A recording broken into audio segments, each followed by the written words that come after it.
The best of Ron and Fez. It's the best. Police in Long Island, they are on the lookout for teens participating in what they're saying is the latest new extreme sport, fence plowing, where these kids are just charging across lawns and plowing themselves through fences, knocking fences down section by section. So that's one couple in Westbury, they got a video with their fence being knocked down. They're trying to identify the youth that did it. Just put it on YouTube. It sounds like a fun YouTube thing. So it always amazes me, the things that these guys can come up with to get into more trouble. It's insane anymore. Now they're plowing through fences. I remember me and my buddies, it was a St. Patrick's Day. Our thing, and it was in the suburbs, we were punching mailboxes, trying to knock mailboxes over. So when we finally got arrested, it's because the cop, he was like a detective. He was following along the dead mailboxes till finally he sees four of us standing around one going, watch, it's my turn. I don't think it's all that new, Fez. A kid, he gets a little drunk, he runs to a fence. There's one couple they were talking about in this article. They've had to put their fence back up 7 times now. It's cost $2,000 because of the fence plowers on Long Island. Yeah, but are they the kind of people that bother kids? Maybe it's not like something like they know this annoys these people. Here's what's going to happen. One of these kids are going to try to go through a fence. They're going to get impaled, and they're going to sue this couple or whatever, for having a faulty fence. You never did crazy things when you were kids? Yeah, I did some stuff, but, not much destruction of property in the way of knocking down someone's fence. You never, did pranks on the neighbors or any of that kind of stuff? Well, there would be a thing of soap suds in the fountain at City Hall till that thing was overflowing. Fountain in City Hall? They had a fountain outside City Hall, so you could fill that thing up with dishwashing liquid, and the thing would just foam over. That's what homeless people do here. They're washing their clothes. Chris, you're on Ron and Fez. Ronnie Two Show, Bennington, what's going on? Yeah, what do you say, man? Hey, I can remember when you brought that up. We just got into high school. I was a freshman. There was this desk sitting in the hallway. Uh-huh. So I sat down inside. I'm like, for these guys behind me, I'm pushing as fast as you can into the lockers. Right. To get me going, the desk is sliding on the linoleum. Bam! I break the desk clean off the chair. It was great. I got mad respect. I know. And see, the thing is, if you would have taped yourself, then you're Johnny Knoxville. Then suddenly you're Jackass and you're making a couple of bucks. These kids are just trying to be like MTV, Fuzzy. And I think probably, if I was these people, I would say, am I the annoying people in the neighborhood? Is that why my fence is being picked on? Because most of the time you'll find out that's who gets the bad fence work. Even if they're the annoying people, they shouldn't have their fence knocked down 7 times. They said it's $2,000 now for this fence work. John, you're on Fez. Hey, what's going on, guys? How you doing? Yeah. It's all about the bad parenting. When I was a kid, if I did, something damaging to somebody's property like that, my father would kill me. Yeah, they had to catch you first, though. I'm sure these people's parents have no idea it's their kids running through fence. Would you think, I wonder if my kid's out running through a fence with his face tonight? No, you never imagine it. I know, but it's the scared thought in your head that if you did get caught by your parents, Please. Are you saying that you didn't do anything wrong when you were a kid? Nah, of course we did stuff, but nothing, like vandalism. I mean, we used to take people's lawn furniture off their front lawns and put it on their neighbor's front lawn, with a little note, from your neighbor. Like they was given to him. You can laugh at it. All right, thank you. Here's Tim. Tim, you're on the Ron and Fez show. Hey, buddy. Yeah. We had a guy that lived in the development we lived in. He had a big number 5 for his mailbox, wooden 5. Mm-hmm. So one mischief night after Halloween, we threw a Blockbuster in there, blew the thing up, right? So as an act of defiance, I guess the guy put it back up again. So the next year, mischief night, we blew it up again. So he put it back up a 3rd time. So the next year, we saw the guy watching us outside through his window, looking because he knew we were going to do it again. Right. So one of my friends runs around the back, throws a pack of firecrackers on the guy's porch. The guy runs to the back of his house. He threw the Blockbuster and blew it up 3rd year in a row. I agree with, and Fez is acting like he can't imagine why kids do this. Of course you're going to do this kind of stuff when you're a kid. And normally it's that person in the neighborhood that when you're a kid you think has it coming. When you're an adult, you don't care that person is your neighborhood. But when you're a kid, you're like, hey, you want to get old lady Hoyt? And you don't drop it. This poor old lady, now I think back on it, one year at Mischief Night, She was hiding in her own bushes with a flashlight and a whistle, trying to act like it was a raid going on. She wanted to make people think that she had more going on for her than she actually did. Here's Bronx Johnny. Hey, Johnny, what do you say, my friend? Hey, what's cracking, boss? Yeah. Nothing much. We used to steal some shopping carts from the local supermarket and then take some phone books tied to our bodies, like tape them up, get a helmet, and then go down the hill on the shopping cart. So you would actually take 3 phone books and give yourself a phone book helmet? Well, not on the head. We'd take a helmet, but like we'd strap the phone books to the arms and the stomach area. What are you, a little rascal? Where did you grow up? In the Bronx, man. All right, so you're not surprised by any of these kids running through fences? No, actually, it's kind of weak. Like, if it was an electric fence, I'd have more respect for the kids or something. Sure. They're not going to make it through that. Why not? All you get is a shock. No one's ever gotten killed on an electric fence. Here's Bill. Bill, you're on Ron and Fez. Hey, what's up, guys? How you guys doing? Good. In high school, we actually used to go around the neighborhood and steal all the real estate signs and just put it on one of our friends' lawns. So when they got up in the morning, he had about like 18 to 20 real estate signs all over their lawn. Mother was pissed. I know, but here's the weird thing. Today, that would end up on the news. And Fezzy would be sitting at his house going, oh, my God, kids are so bad. Look what's going on in the world. This is terrible. But, of course, it's all made up. It doesn't mean anything. Michael, you're on Ron and Fez. Yeah, about 25 years ago in a drunken stupor, I put my foot through a plate glass window. And it's funny you guys are talking about this because I just recently went back and gave him a $500 bill to make up for it. My conscience was bothering me. That's nice. Seriously, you did the right thing there because you're going back and you're thinking, like, this thing has been haunting me forever. And then you think, wait a minute, I could just pay it off now. Now I'm an adult. Why not just go take care of it? I still feel guilty because my friends and I had a 3-man slingshot, which was great for water balloons because it could shoot like 100 yards. So we were going for our friends, the Cheeks, the neighborhood curmudgeons. Right. And one time we just... All right, so you're agreeing with my theory. Absolutely. There's always that people, normally old people. We had one guy, he told everybody, stay away from the bushes. Stay away from my bushes. So he got called Mr. Bush. And when you went by there, you had to grab his bush just to make him run out of the neighborhood. Just make him run out of the house. Oh, yeah, we used to destroy the Cheeks with water balloons filled with ketchup, mustard, and everything.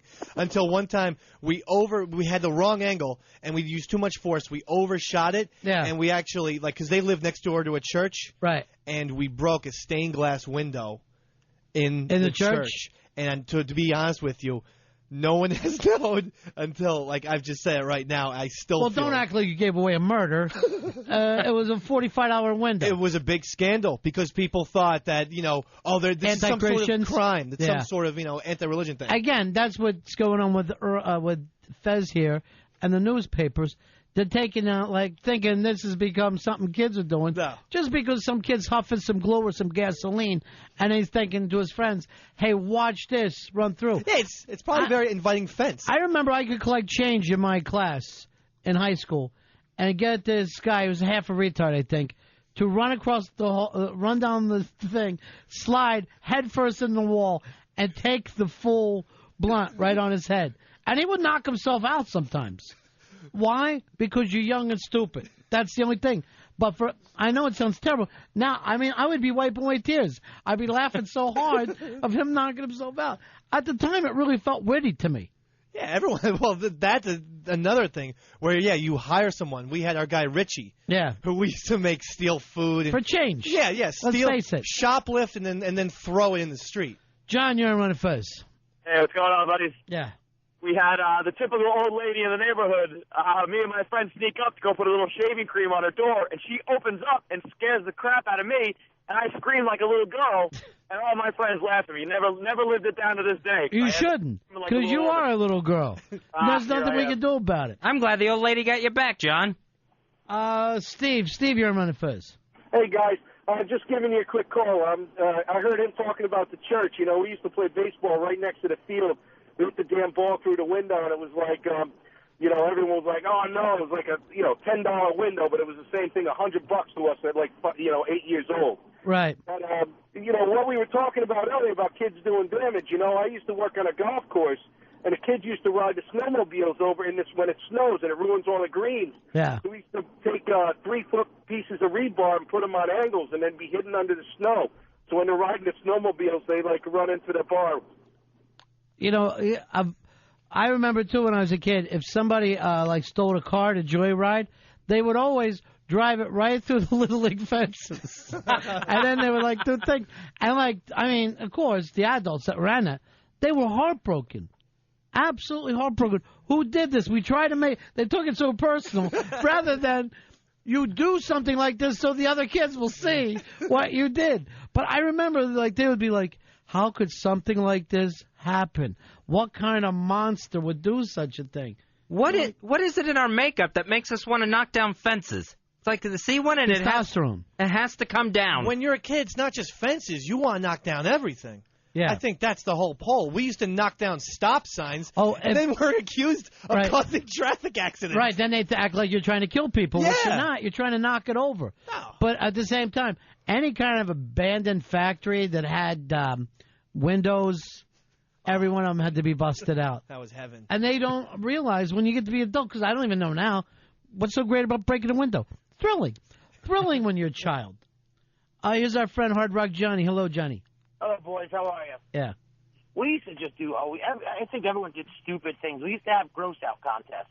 And the kid who finally won it, he licked the inside of a garbage dumpster. We're in high school. It's like, why would you think about doing that now as an adult? No, obviously not.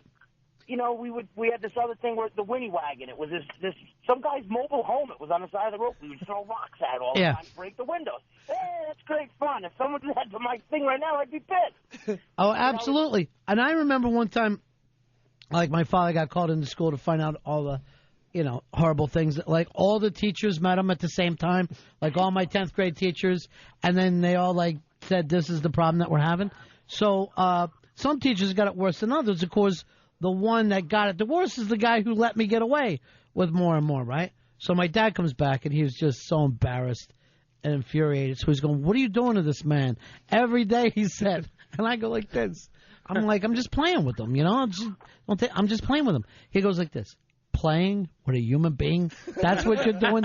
This is your day of playing? And like at the time, then it dawned on me, yes, that's what I do, Dad.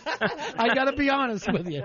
I'm trying to just mold him for no apparent reason. I don't know what's wrong with me. I wish I was normal and could sit there. I can't do it. Oh, when you find that 1 week teacher, it's unbelievable. There is the human teenager is so much worse than a shark in its best day. Yeah, and there's always that problem of one old lady or old man who's slipping into senility, and the kids get a hold of that guy, and they just won't leave him alone. Yeah, like I remember our 5th grade teacher. She was about 79. Great woman. Yeah. But we'd be up and talking and everything like that, and she would tell us to sit down. And what would the obnoxious kids do? Sit right on the floor. Right. Not go back to the desk. And we thought, we're like Steve Martin. Yeah, I know. Hey, you just said to sit down. You just thought, at the time, in your stupid, idiotic brain, you think brilliance is being created. That was awesome. Wait a minute. You're playing with a human being? That's what you're telling me now? You think it's okay to play with a human being? I guess now that you put it that way, yeah, that's what I'm doing. Just absolutely ridiculous. Peter, you're on Ron and Fez. Who? Peter? Yeah. Yeah, that's me. Hey, what I've done before is if you got a neighbor who's a real idiot, you could take a spray can sprayer and fill it with vegetation killer, and you write something across their lawn, and no one knows it for about a week or two, and then whatever you wrote comes through, and you can't get rid of it for a year. And then suddenly the F-bomb just blasts out. Peace. Here's Dan. Dan, you're on Ron and Fez. Hey, buddy. Yeah. Back in high school, not my grade, the grade below me actually managed to steal for a senior prank. They stole cement mix and cemented it, made about a foot high. I don't know what to call it, but they blocked off the front doors of our school about a foot high of cement. No one could get in. School actually pressed charges. So talk about destruction of property. Did they caught the kids who did it? Oh yeah, full on. There was a whole, I live out on Long Island. There's a News 12 thing. There was an article in Newsday. Yep, everywhere. Yeah, for some reason the papers will pick this thing up. As a matter of fact, when I was in high school, I would call our paper every once in a while on like a test day and just let them know Friday's the race riot. You might want to shut the school down because from what I understand, big race riot. And then you think it's funny or whatever. And then later, anonymous call, rumors, race riot, and you go to the school and there's cops there. You hit an adult with the term race riot, and it'll send panic through them. They take things so seriously, those adults. That's what you don't understand. Nothing is stupider than a kid that may be a stupid adult writing to the paper or believing in the paper that somehow now kids are running through fences because they're nuts. In high school, my one friend, Kat, he got picked on by this one kid, Matt something, and he just wrote on the board before history class, Matt blank has a gun. He thought that would be funny, right? Oh, my God. That's a great one, though. Yeah, it's a great... Yeah. The swarm of local New Jersey police departments, the Catholic Brothers, that took this poor kid out, let him, like Max in Rushmore, let him out of the thing in cuffs. He's suddenly Jeremy from the Pearl Jam thing. Well, and now like a post-Columbine thing, I wouldn't even be able to do my race right. But I mean, I thought tensions were high then. Today, they'd be figuring out where the call came from, thinking I'm trying to start a race right. They don't understand that when you're a kid, you say things because you're so stupid, you have no idea what it means to other people. You say the dumbest things. My sister was the one in the neighborhood who would call the fire department. False alarm, and call them in, and then act like she was even younger than she was, and say, please help me, my house is burning, and give a fake address. I got in trouble by the cops for if I wasn't invited to the cool party, I'd call 911 and say, Brian something has a real, too many people are at his house, too much noise making, and the cops would go over there, see it was a perfectly normal party. They came to my house because they knew where it was coming. You didn't know they could trace it? Yeah, I didn't know that. I'm like, what? I still think a lot of illegal activity is going on over there, so I got in a lot of trouble for that. Hey, this redheaded geeky kid who's not invited is trying to ruin everybody else's fun. Me and my friend Frank in our basement by ourselves. Joe, you're on Fez. Yeah. Yeah. There's one idiot in the neighborhood, whenever we drove our bikes on his sidewalk, he'd tell our parents. Right. But one night we took his garden hose, put it in his basement window, and turned it on. I hope I never hit the age where I honestly care who's riding a bike where. I don't care and even to this day, right? If there's one of the neighbors has a party that's too big or whatever, I always say to the chick, ride it out. It is not worth it to be the a-hole who, sets up a vendetta. These people are not bad people. Let's ride it out. That's like the old people with the cliche sign, don't walk on the grass. Right. But those people actually exist, and those people just get obliterated any mischief night, and Halloween. And here's the thing: you can walk on a golf course, you can't walk on your grass. There's something so fragile about your grass. You're making such a big deal out of it. And they watch it like they're guardsmen. That's all they have to do. So they can't wait to come running out of the house. Yeah, they sit on their porch and make sure a foot doesn't touch their grass. It's thousands of little green children to them. Steve, you're on Ron and Fez. Hey, guys. How you doing? Good. Great show. Hey, listen, in the neighborhood, we used to have the old guy, couldn't go on his yard or anything. Me and my buddies used to go over, once a week, and he had this little Chevrolet Chevette car. We used to pick it up and we'd move it every night. Just lift it up and move it? We'd just lift it up and move it. So different place every time. He'd come out of his house looking for it. We'd sit up and wait for him to see if he could find it in the morning. See, now he never probably thought figured it out. See now, Chris, you're on Ron and Fez. Hey guys, the show's awesome. Yeah, it is. I was calling about the fence thing. Kids jumping through fences.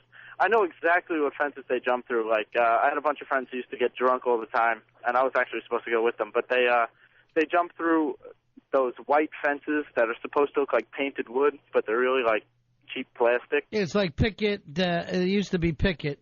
What's that? What is that called? Picket fence? Yeah. I don't know what kind of fence what it's called, but it's like fancy. They have. So why do they do it? Just to be like Jackass? What? Just to be like Jackass? I can't hear you. Why do they run through it like that? Why do they do that? Yeah, you're too stupid. I can't talk to a kid. Seriously, to me, There's nothing dumber than a kid. Nothing dumber than a kid. Run through the fence then. If these people had any sense at all, they'd get themselves a pit bull. Let it chew one of the children up. Let it chew a kid up, and then see if they feel like running through it tomorrow. Frank, you're on Ron and Fez. Ron and Fez, what's up, boys? Hey. All right, 3 things. One, there was like 20 kids on my block that we were all the same age, like right within like a year or two. Yeah. We used each day we would send a different kid up to Mr. Softy to order like a whole bunch of ice cream and never pay for it. Every day, like we would order like $20, $30 worth of ice cream, and he would make it. And we would just laugh at him. We used to put sticks in the fan. We threw a dummy in front of the UPS driver off of my friend's balcony. The look on this guy's face was priceless. And again, you do this when you're a kid because you're so asinine. None of the ideas are no. To you, they're brilliant. They're genius. Who knows? Who knows what's wrong with kids? There's only one thing. If you have a son, the best thing you could do is put a gun in his hand and send him to Iraq. And hopefully he learns a little something, and then he can come back here. But other than that, I don't know what else you're supposed to do with him. I like to see 14-year-olds fighting in Iraq. They're certainly vicious enough. They're vicious. They're awful. And they're usually better scheming, too. Yeah, and they have no sense of life or death. They're not going to be afraid. They don't think they can be shot. They usually have good accuracy. I mean, I couldn't make some of the water balloon throws that I make now.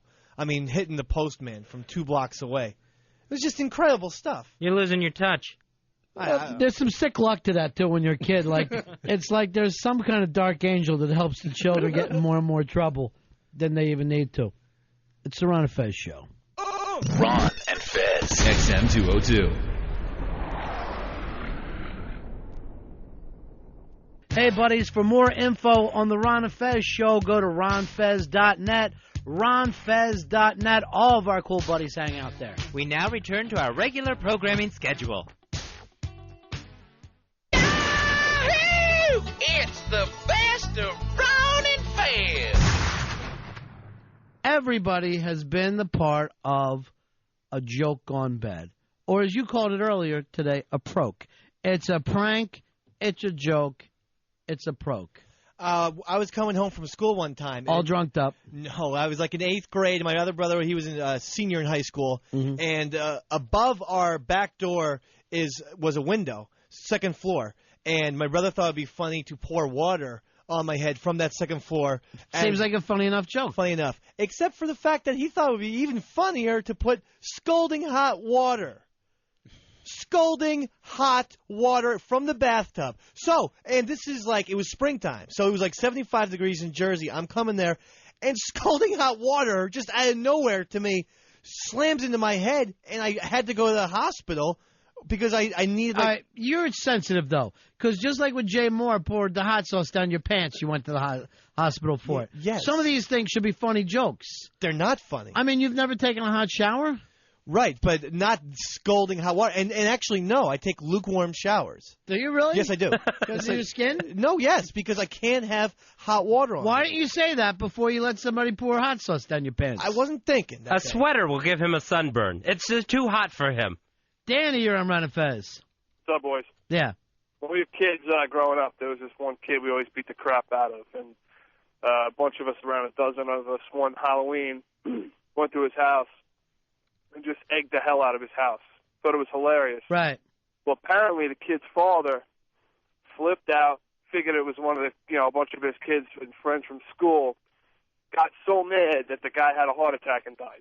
Oh, man. And there's still something a little funny about that, don't you think? Well, I mean, it is kind of his fault. It's up to you. I mean, you've got egg on your house. So for that, you should die. You should go so crazy that you actually die. No, you've got to maintain, ladies and gentlemen. Fez, you brought up the thing about bottle rockets.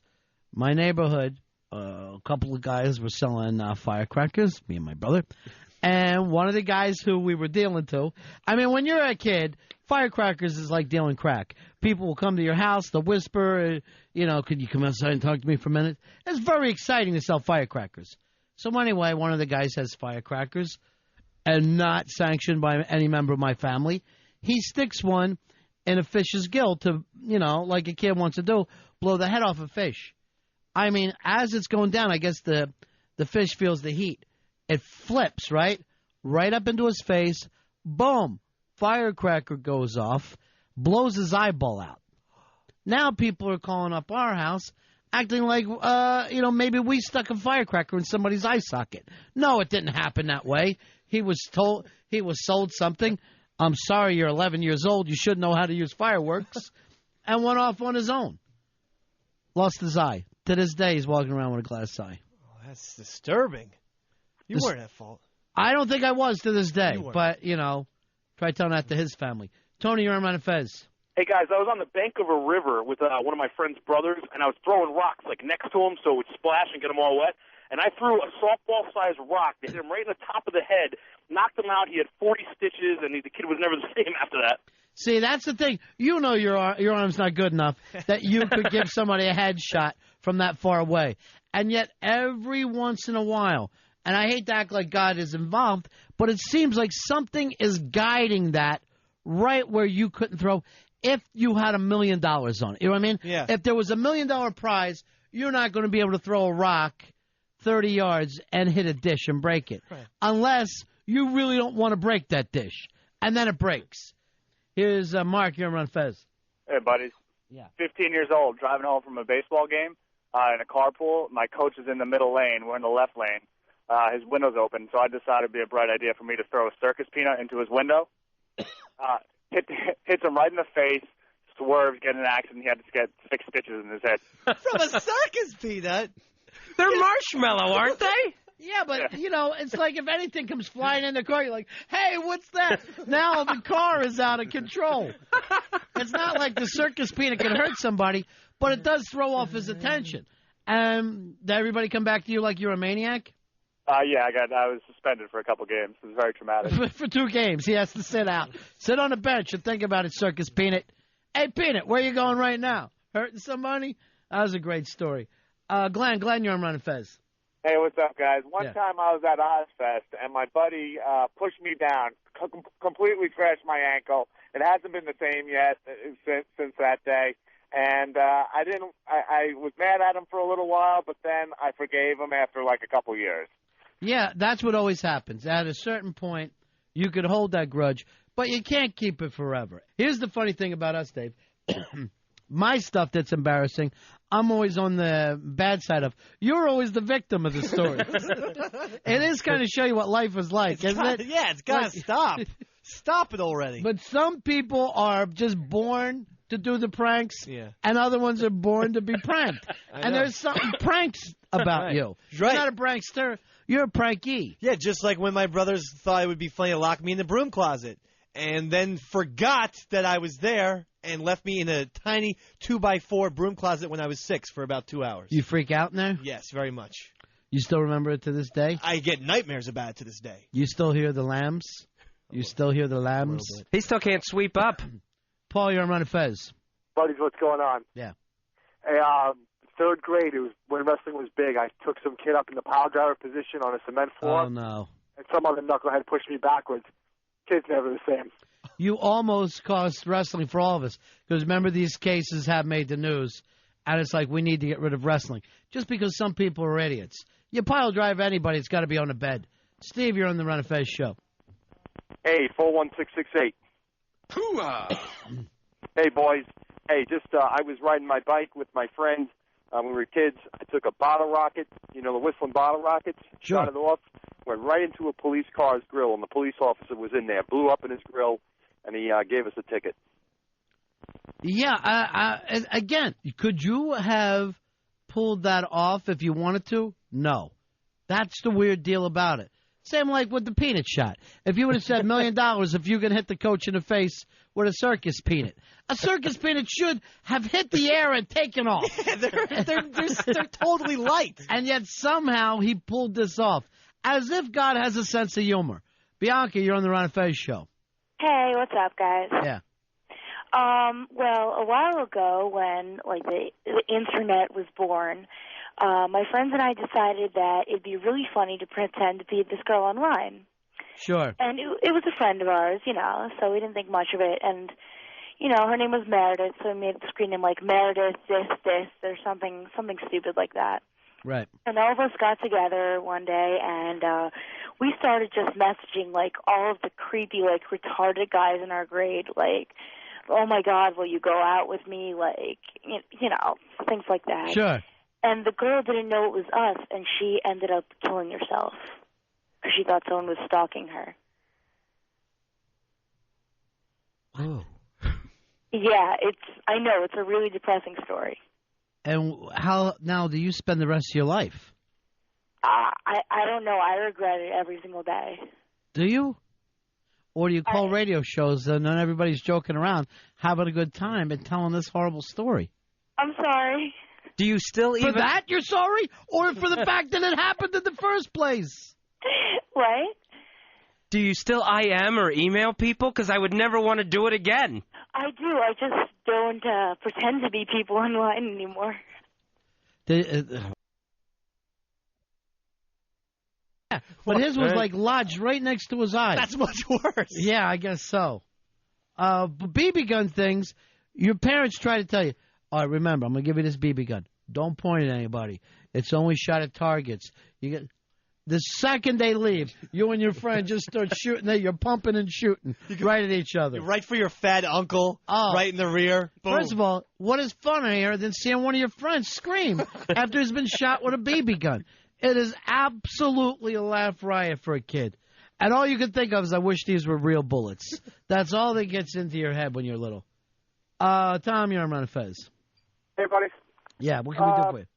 I'm about a freshman in high school, and for gym class, they're teaching us Olympic handball. Yeah. So it's kind of like lacrosse with a little volleyball.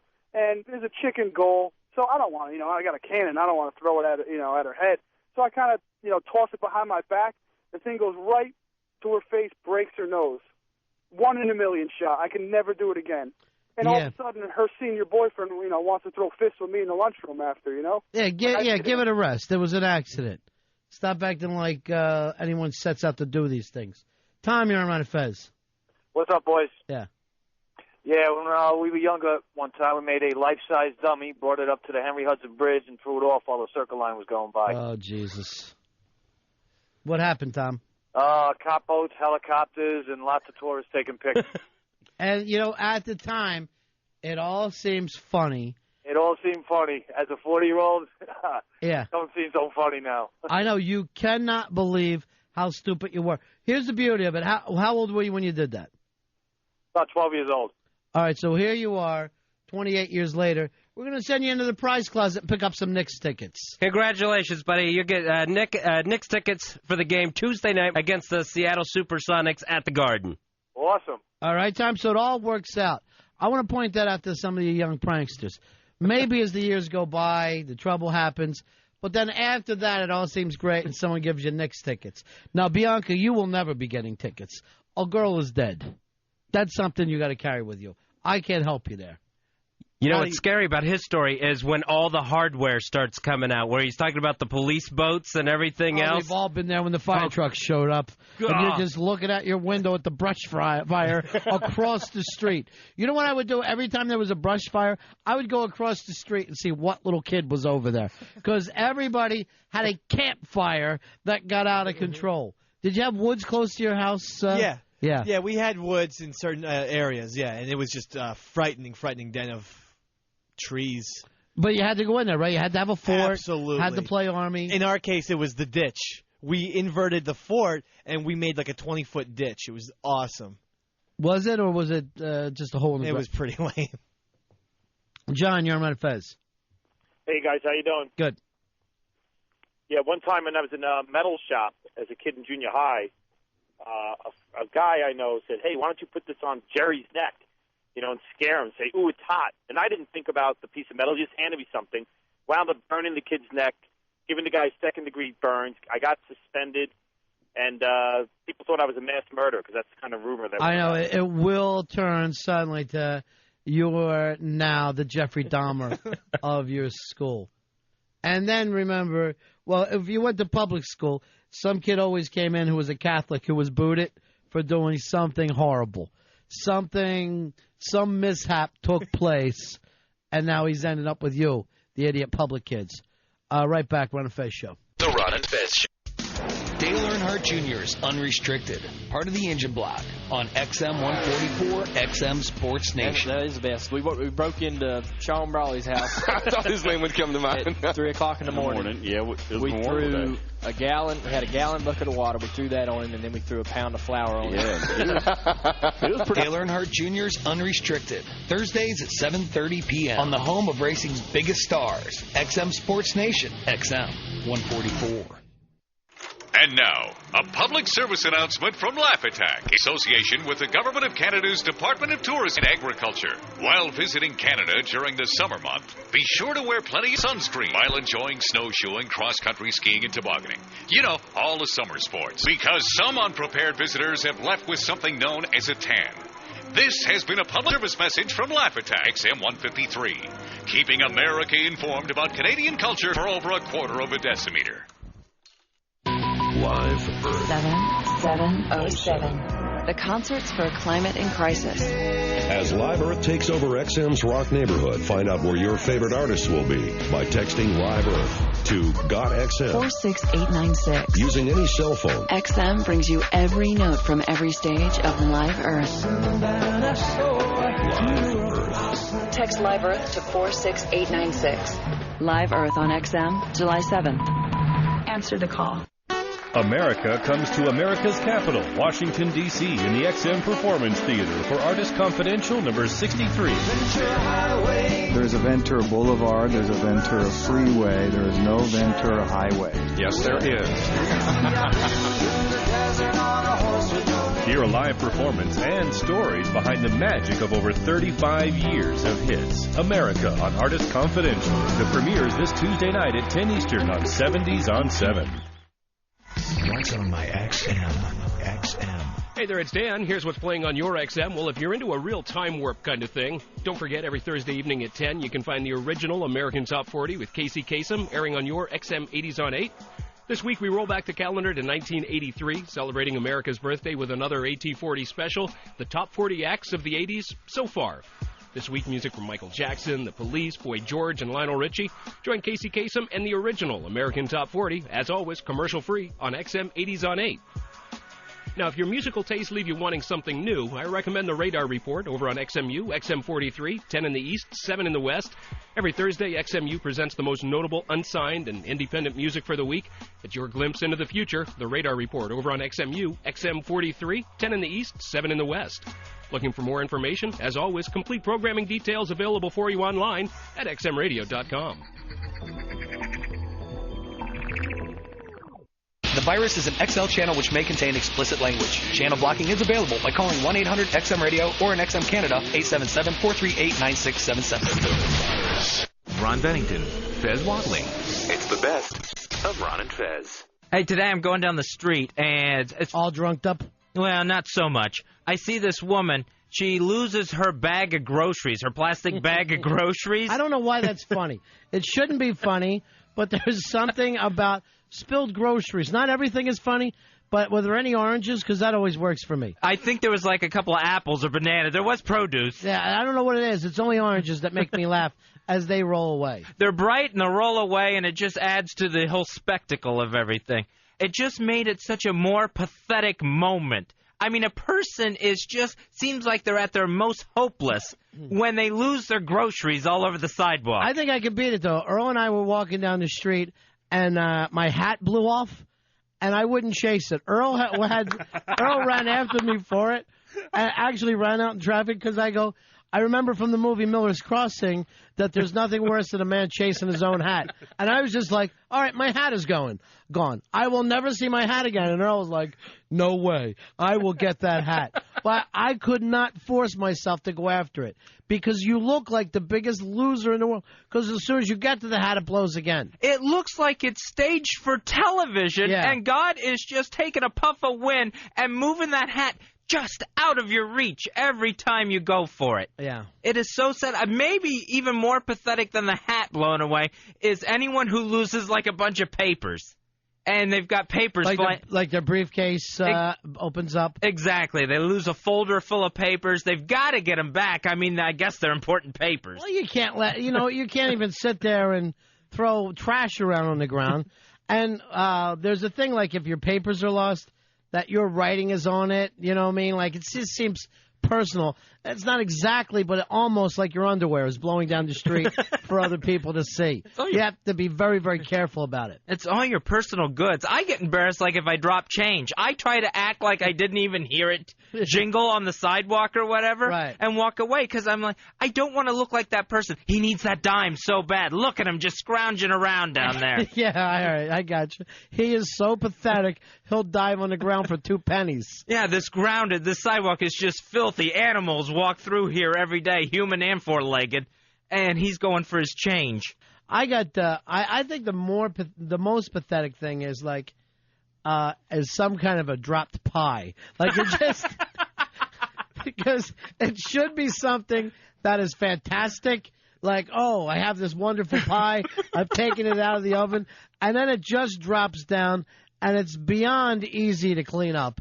You know, because it's all over the place and. Well, what's pathetic about that is it takes the person from such a realm. Right. I mean, if you have a big dessert in your hand... Yeah, you should be happy. How could you feel any better about life? You have a beautiful decorated cake, and then, in a heartbeat, you are just looking at crumbs and icing all over the ground. It's a terrible thing. You've gone from just really feeling good about yourself to just being disgusting. Because now, not only do you not have pie...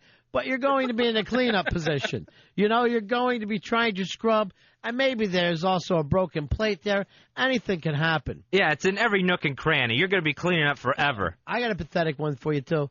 Have you ever come back into, like, a crowded theater, and you have to find your friends in the dark, and you're pushing other people, and you just know everybody in the movie hates you? It's almost, to me... once I get out, I might as well just head home. I don't want to deal with going back like that. I hate that where you're looking for friends, or if the movie started and you're late and you're looking for seats. You're looking for 2 together. And see, the problem is you can't see. You've just come into the dark theater, and everybody else's eyes are already used to it, and they see you with your hands out like a zombie. Yeah, everyone else has night vision, so there might as well be a spotlight on you. Frank, you're on Ron and Fez. Hey, what's up? You know, I threw out my garbage a couple of days ago, and you know how it was windy out and everything? Yeah. Well, it blew away my garbage can. So I came home from work the day later.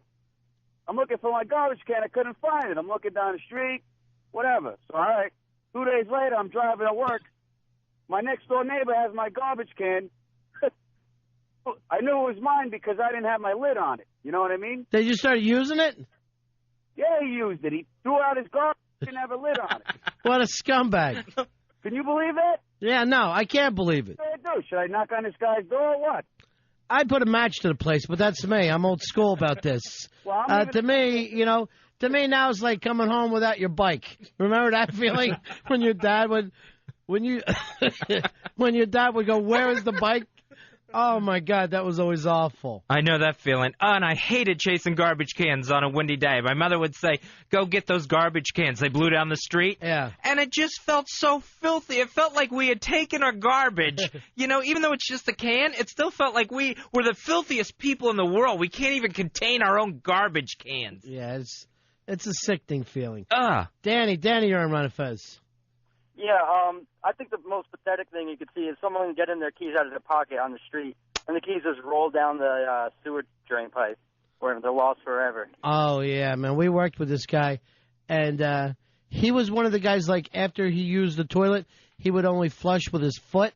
So while he's doing this stupid action, he drops his keys into the toilet while they're flushing, then dives down. A guy who won't touch... the handle now has his hand into the toilet trying to pull his keys back out. He's completely gone the other way. He's given up this whole life of perfect hygiene that he set up for himself just to become an animal reaching in the commode. Then he had to come back to us with a wet arm, no keys.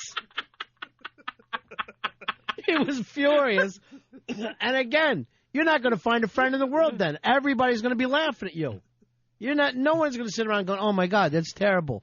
What can we do? They just start cracking up at your wet arm and going like this. Why were you flushing with your foot? What are you afraid of? Fezzi got into this pathetic thing because a big part of your life, Fezzi, is pathetic. Not that you do pathetic things, but you worry too much. Oh, yeah, I'm always worried about what someone's thinking about me. I mentioned the broken grocery bag. Yeah. When I was a kid, my mother sent me up to the store on my bike to get 10 pounds of potatoes. I'm riding home. Isn't that her nickname for you, too? In a 6-pound bag? That is not my nickname. There's potatoes stuffed in there.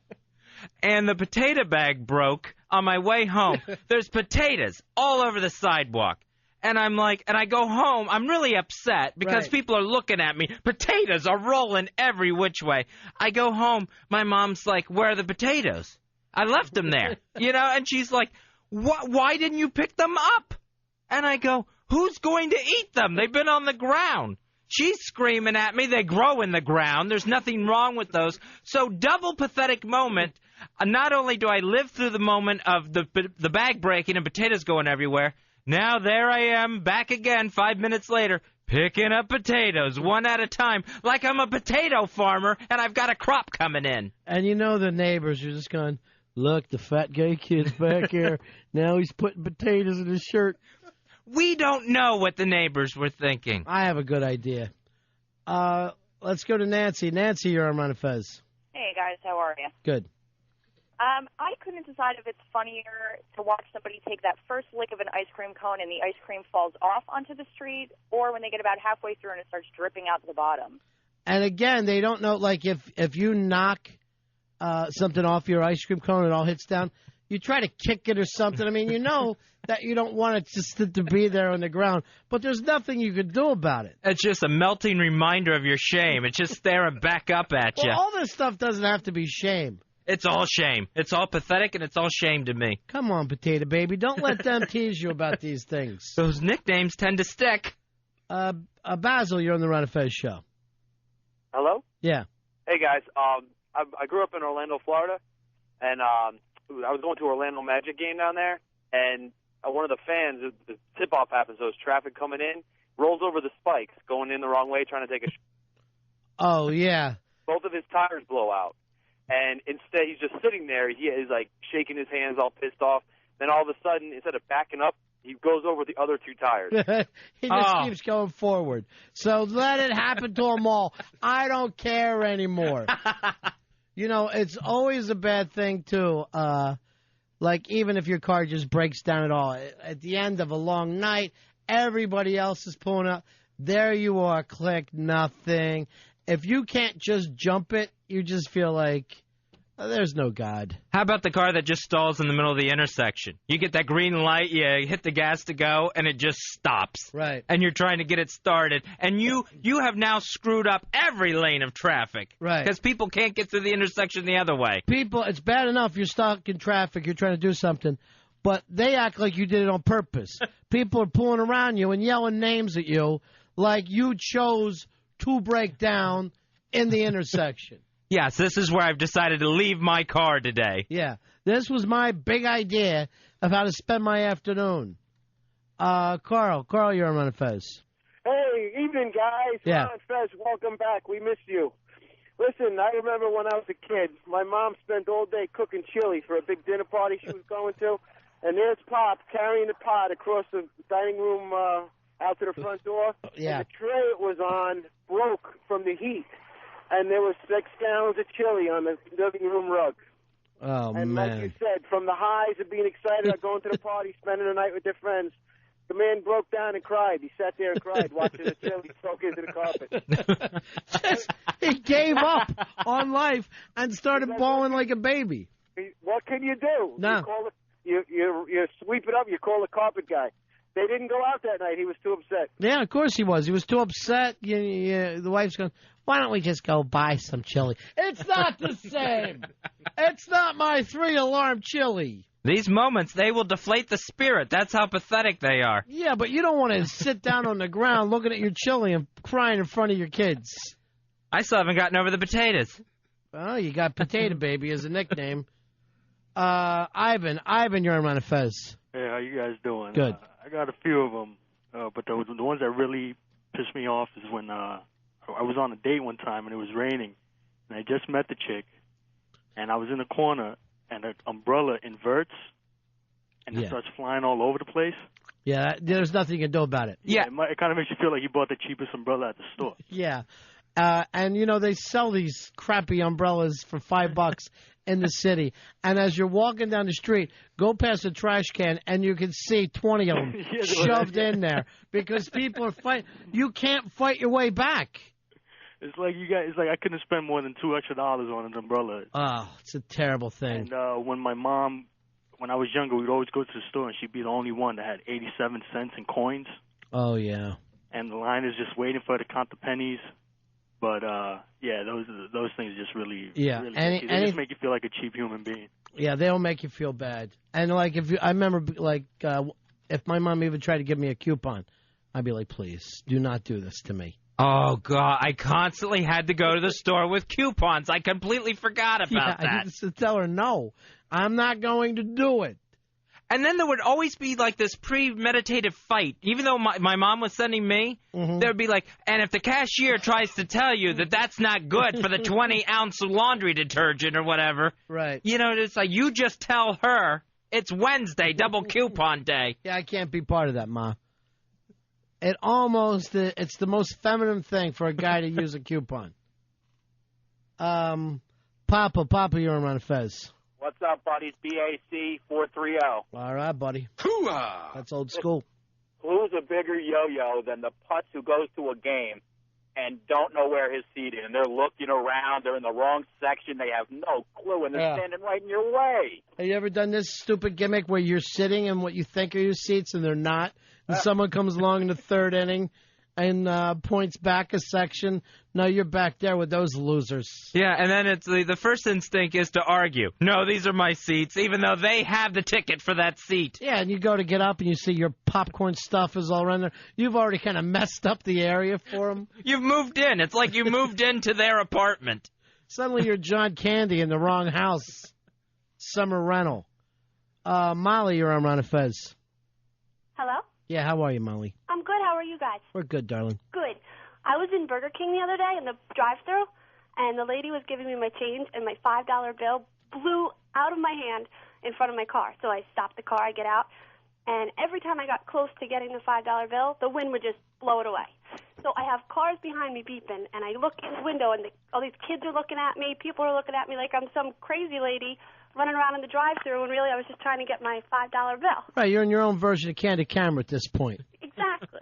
Yeah, and it's never funny to you. You're never having a good time with any of this. No, not.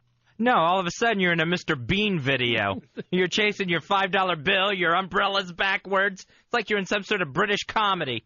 I remember one time, this was one of those things that freaks you out because the whole family ends up laughing at your expense. It was an Easter dinner, right? So we would get, like, Easter eggs to put on our plate. So I'm, like, cracking my little hard-boiled egg. I got ham and potato salad and everything. And I'm all happy living my Easter day. So, like, I'm taking a bite of the egg, and I'm hitting it with salt, taking a bite of the egg, hitting it with salt. Somehow, I'm not looking at what I'm doing. I don't grab the salt. I grab my thing of milk and pour it all over my plate, my egg. My whole family thought this is the funniest thing they've ever seen in their life as I go running up the steps. Shut up! Just the dead arm run where you act like your arms don't work at all anymore. They live for those moments. They can't wait, and they will never go away. They will be family reruns forever. You'll be 40 years old. Remember that Easter? You poured milk all over yourself? Yeah, I remember. It was real great. Here's Matt. Matt, you're on the Ron and Fez show. Hey, Ron and Fez, how you doing? Yeah. I was at a diner and I got a burger, and I hold up the ketchup, give it a little shake, and somebody left the cap off, and I'm swinging it back and forth like a flag, and it's going all over. Oh, Matt, I have done that. I have drowned diners in ketchup. And just hoping that, the ketchup's everywhere, and you have one little napkin to try to clean up an entire area, plus the floor. It's the absolute worst. Well, you're such a nervous Nelly as it is that you have a tendency to Don Knotts over-panic into things. Oh, yeah, because then, as I'm trying to clean up one mess, I'm making another one, because, boom, there goes the glass of water as I'm reaching for the napkins to clean up the ketchup. It's amazing how you can just find yourself in that shame spiral and not be able to pull out of it. Oh, it just won't go away. You just want to throw the money on the table and run. And like, all right, well, I've had my last meal at that diner. Have you ever had a kid freak out on you, like your own kid, like you're out somewhere and they just take a temper tantrum and you know the whole mall's looking at you, where you look like you're beating the kid even though you're not? Because people look like that person can't pull off the parenthood thing. Tony, you're on Ron and Fez. Hello. Go ahead, man. What do you got, Tony? Listen, I was spent the whole day cooking lasagna for Christmas dinner. Everybody's there watching me take it out of the oven. I take it out of the oven, that aluminum tray just folds on me, falls right on the floor. Oh, jeez. So we wind up not having it. It bounces up out of the tray, onto the floor, onto that nasty rug that you step on. That's dinner. Yeah, there it is. It's for the dog now. Now everyone go to bed early. Go to bed in pain. Hey, Laurie, you're on the Ron and Fez show. Hi. Yeah. I had theater tickets. I got them from a friend at work, and she's like, "You want to go to the theater on Thursday, see Light in the Piazza or something?" So I'm like, "Sure." I called my mother. I'm like, "Come out to the city." We're sitting there waiting, and then all of a sudden somebody wants to sit in our seats. And then I look at the ticket, and the woman goes, "Sorry, your tickets are for next Thursday." So what you end up doing? They actually didn't sell out, so they gave us other seats so we could stay. But it was pretty embarrassing because everybody was really laughing at us. And yeah, anytime management has to intervene on the behalf of your mistake, it's a little brutal there. Yeah, and I'm easily embarrassed as it is. Like, I'm that type of person, and I just wanted to die. I just, please don't sit me anywhere near these people, anywhere else, or else I'll go home. It was terrible. See, you've got to learn to not care. It's the only way to get through life at all. Is just to not care at all. I wish I could, but you go over to a friend's house and their dog starts sniffing your crotch. And it's like, that is a pathetic moment. What do you do in that instance? Well, you know what you do if you were alone with them. Phil, you're on Ron and Fez. Hey, Ron Fez, what's up? What's up, man? How you doing? Nothing's worse than standing on the corner of a street after a nice big puddle sitting in front of you and the car freaking splashes right through it and totally douses. It makes you want to kill. It literally makes you want to kill. You will just stare at that car until they're out of sight. You will look down the road as they passed you and just stare at them so hard that you're trying to reverse time. You're trying to get their car to come back and unsplash you. And again, it's one of those things that's so funny if it happens to anyone else, and then it's tragic if it happens to you. It is the Ron and Fez show. Talking about Fezzy brings up pathetic moments. You have at least one a day that you always come in and complain about. Oh, sure. There's always something just humiliating to me. Like I've lost a glove on an escalator, and I've got to try to climb up to go back up there and get it. The fact that you're still wearing mittens at your age is always odd to me. Shandon, you're on Ron and Fez. Hey, how are you? Good.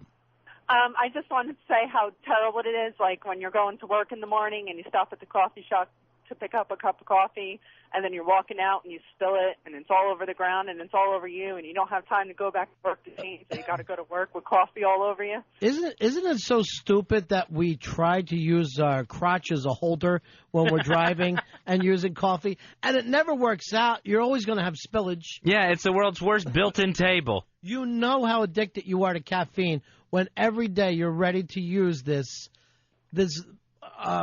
system that does not work.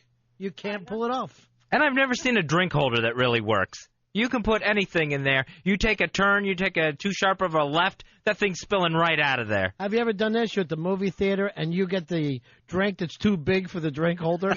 You're like, why did they even make this? Every time I go to the movie. I didn't even want this giant thing. They talked me into it for an extra quarter, and now I can't even use the holder. What they should do is for an extra 50 cents, sell an extra large holder to go along with it. That's a good one. Have you ever even come back and you get the too big of bag of popcorn where it's like a grocery bag and you just see people looking at you? Like, look at that animal and his popcorn lust. Yeah, you'll always see some little kid who wanted the giant popcorn, see you with yours, and he'll just go, wow. Cliff, you're on Ron and Fez. Hey, guys. Yeah. Going on an office job. They sent this guy in to show us how to use a new computer system. Yeah. And the guy guy's pen started leaking in his pocket. He had a brand new white shirt on. Yeah. And the stain just kept getting bigger and bigger, and like 20 people standing around. Nobody said anything. Thinking it was as big as a saucer when he noticed it. And he looked up at us, and he was like, what's wrong with you people? No one would tell me.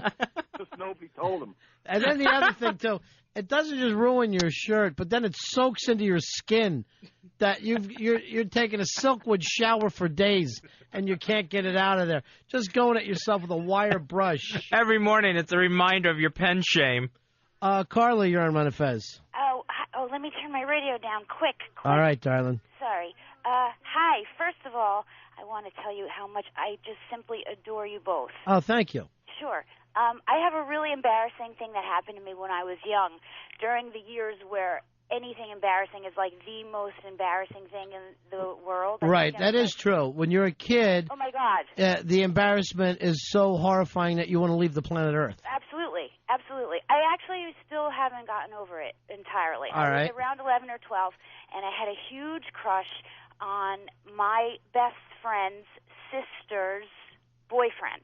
So my best friend and I are 11, and she has a sister who's like 16 or 17, and which was very grown up to me at the time. And she had this boyfriend who was so beautiful. His name was Dave. I loved him so much.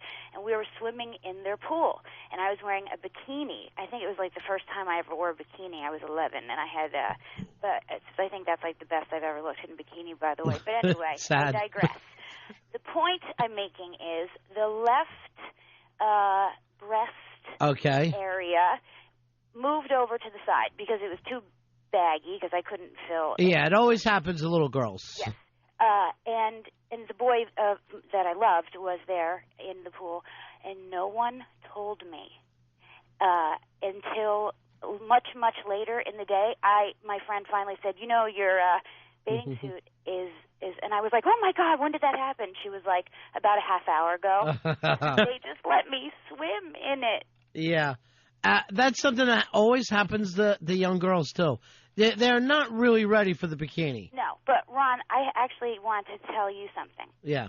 I went shopping today, and I bought new panties. All right, stop it. Thank you very much. We'll take a break here. It's the Ron and Fez Show. Fezzy, the Ron and Fez Show. XM202.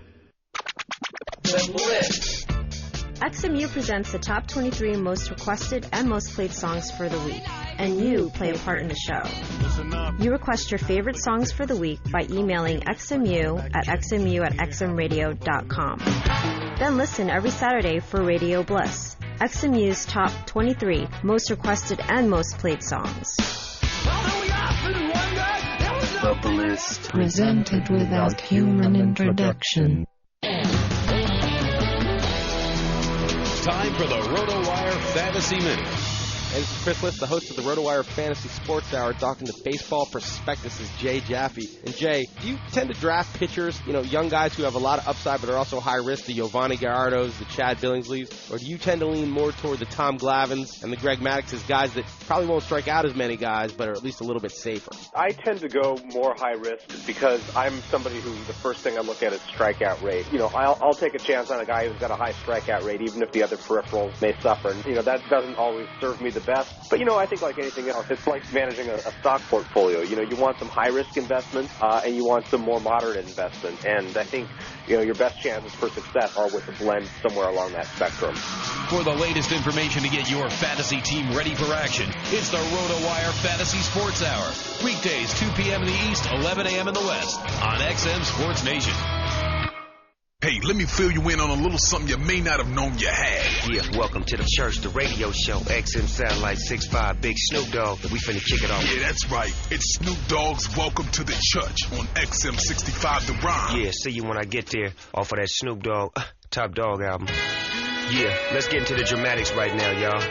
What you know about this right here, man? Old school. It's Welcome to the Church, a 60-minute marathon of music and mayhem. Wednesdays and Fridays at 10 p.m. Eastern. See, I could have been doo-wopping back in the days, too.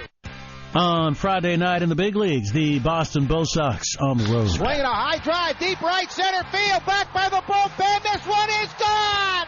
A 3-run walk-off for Big Papi. David Ortiz and the Red Sox on the road Friday night. Boston in Motown to take on the Tigers. Oh, a home run! from Maglio Ordonez. It's the Tigers. The amazing Maglio. Taking on the Red Sox. It's set for Friday night, 7:05 Eastern. We have it on XM 177. Also for your Friday night, it's a San Francisco Giants, St. Louis Cardinal collision. There's a drive. Deep left center field for Pujols. Way back. And it's a Gunner home run. Albert Pujols and the Cardinals at home Friday night. Barry and the boys are coming to town. Bonds, it's a high drive. Right center field. It is out of here. Bonds and the Giants at Busch Friday night to take on the Cardinals. It's set for 8:10 Eastern. We have it on XM 187.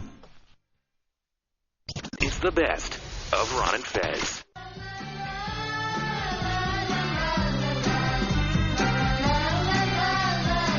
Ron Bennington and Fez Watley.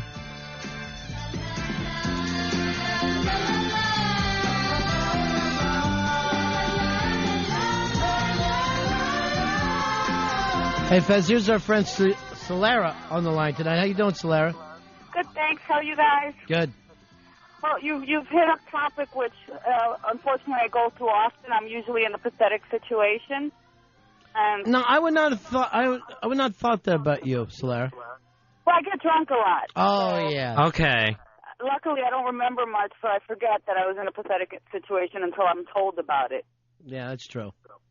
So when I went out drinking after work with a couple of coworkers one night, and then after that was done, I don't like using public restrooms. Mm-hmm. So I held it in. I go pick up the kids, and I get all the way to my house, and I'm holding it the whole time, and I'm thinking, I'm so proud of myself. I'm sweating. I'm in the elevator. I'm like, I'm 2 floors away. And I think to myself, I'll just let a little out. I can handle that because I couldn't hold it anymore. All right. And I end up in front of my 4- and 5-year-old at the time, screaming, "Don't you dare tell anyone! Don't you dare tell anyone!"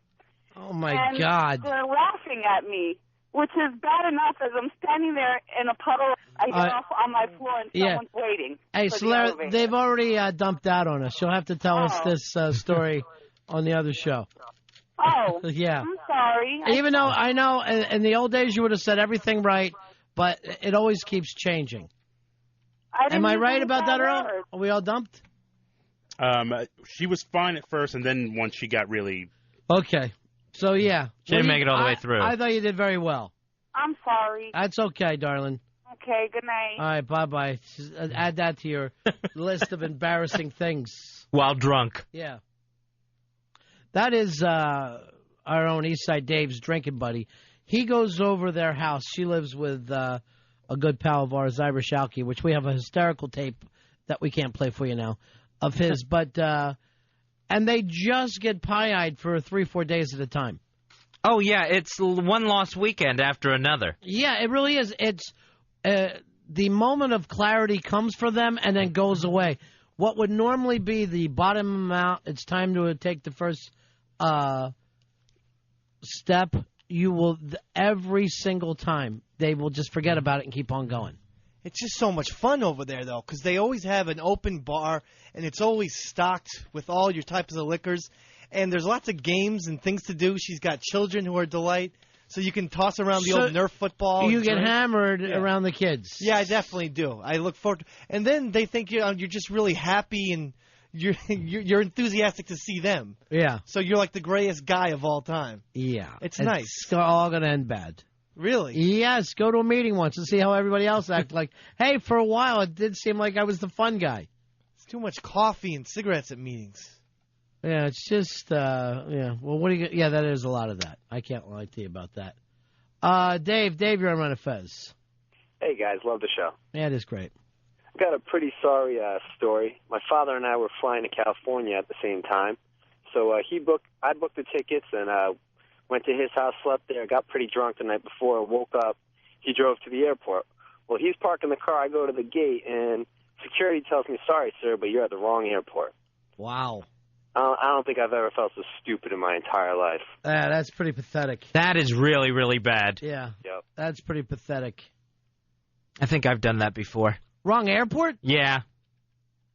Yeah, I've also done this a couple times where I think I booked a flight for like the morning where it's like 6 a.m.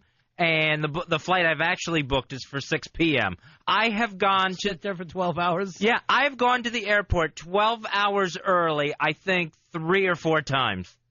It's like I can't pay it when I'm booking the ticket online. Yeah, I feel like I double and triple check, and then I get to the airport and I see a p.m. instead of an a.m. on that flight. I have done that so many times. Then I have to call wherever I'm flying, and explain, I'm not going to be on that flight you're expecting. All right, I don't want you to take this the wrong way, Fez. Right? You don't travel well. No, You really, somebody's going to say this to you. You do not travel well. Well, that hurts, but I understand where it's coming from, too. Hey, John. John, you're on the Ron and Fez show. How are you? Good. How you doing? Good. Hey,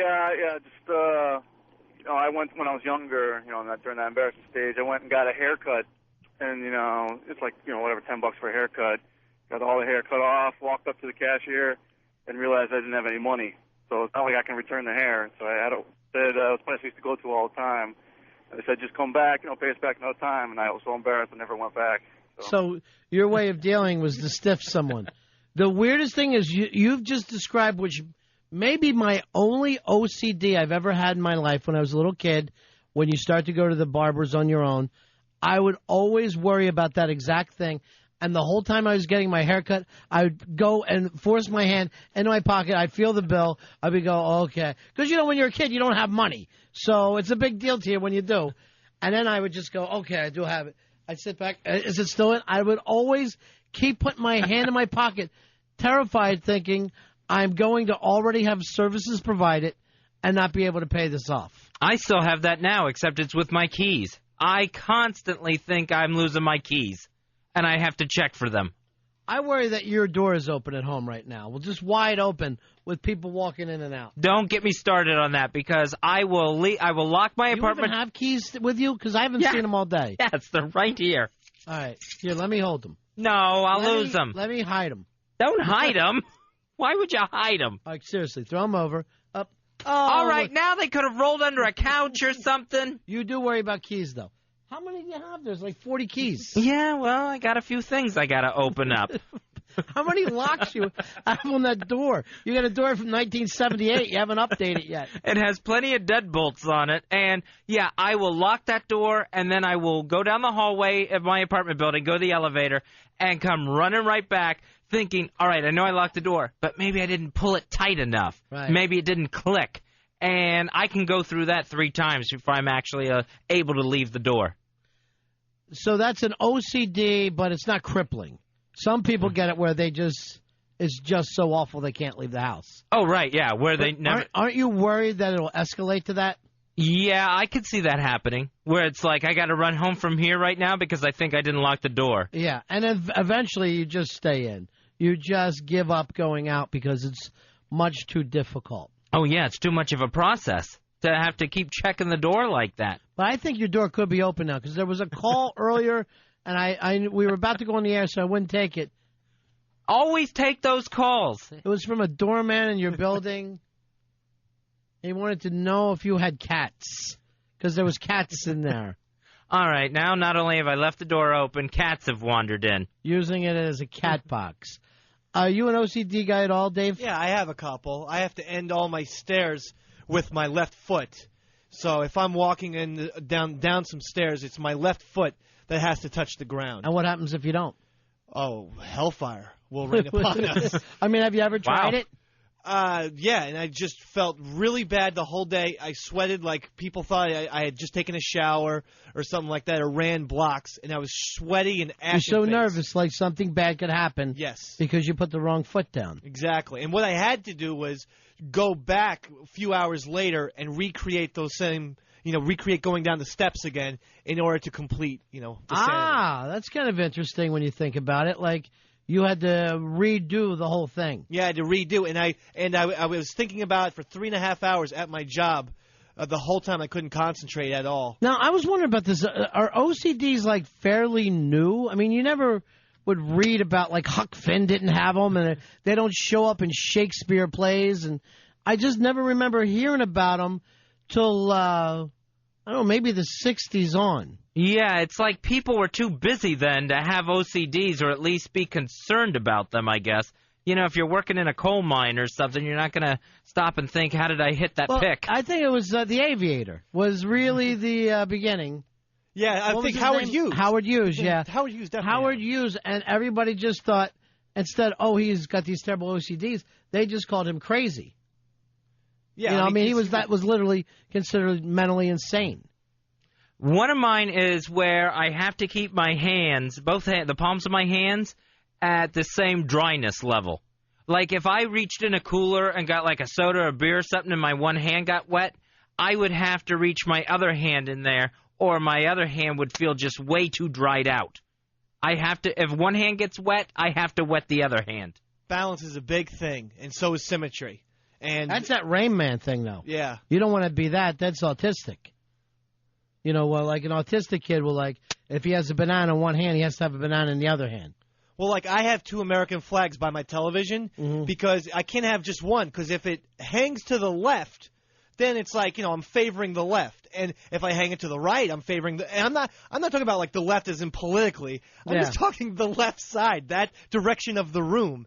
So I have 2 American flags, one hanging left, one hanging right, and this way the whole room is covered.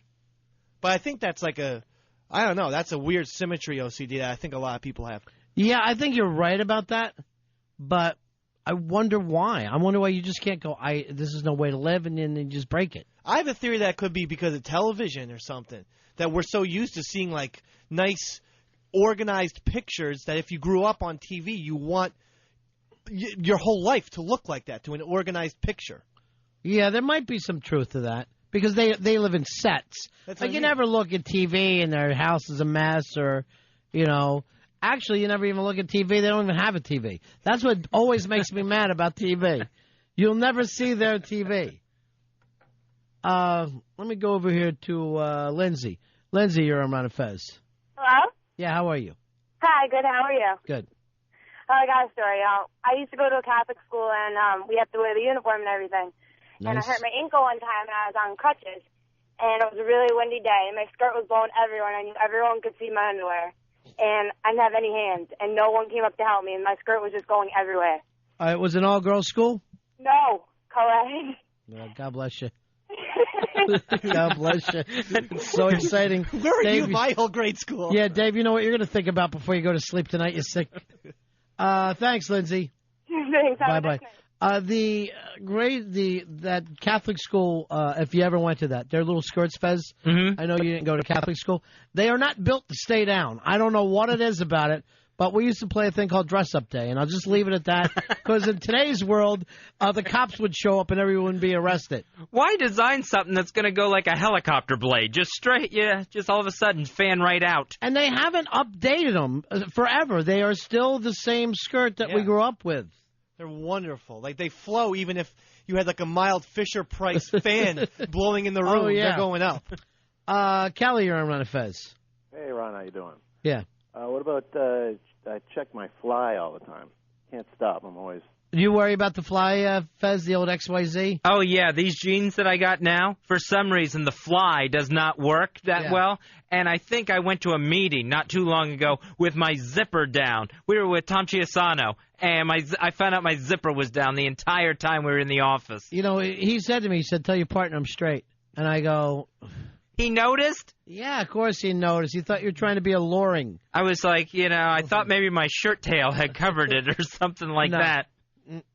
Yeah, so, I get the fly OCD. I always got to check it. You know, Dave, getting back to that Catholic school outfit thing, we should probably do like a Hooters, but the girls just dress like that. Now, we make them adults. They're old enough, but, let everybody, and then we only hire Asians. Yeah, can you say the biggest money-making restaurant franchise of all time if that happens? Because Asian girls will do that, and then those little, almost looks like sailor suits.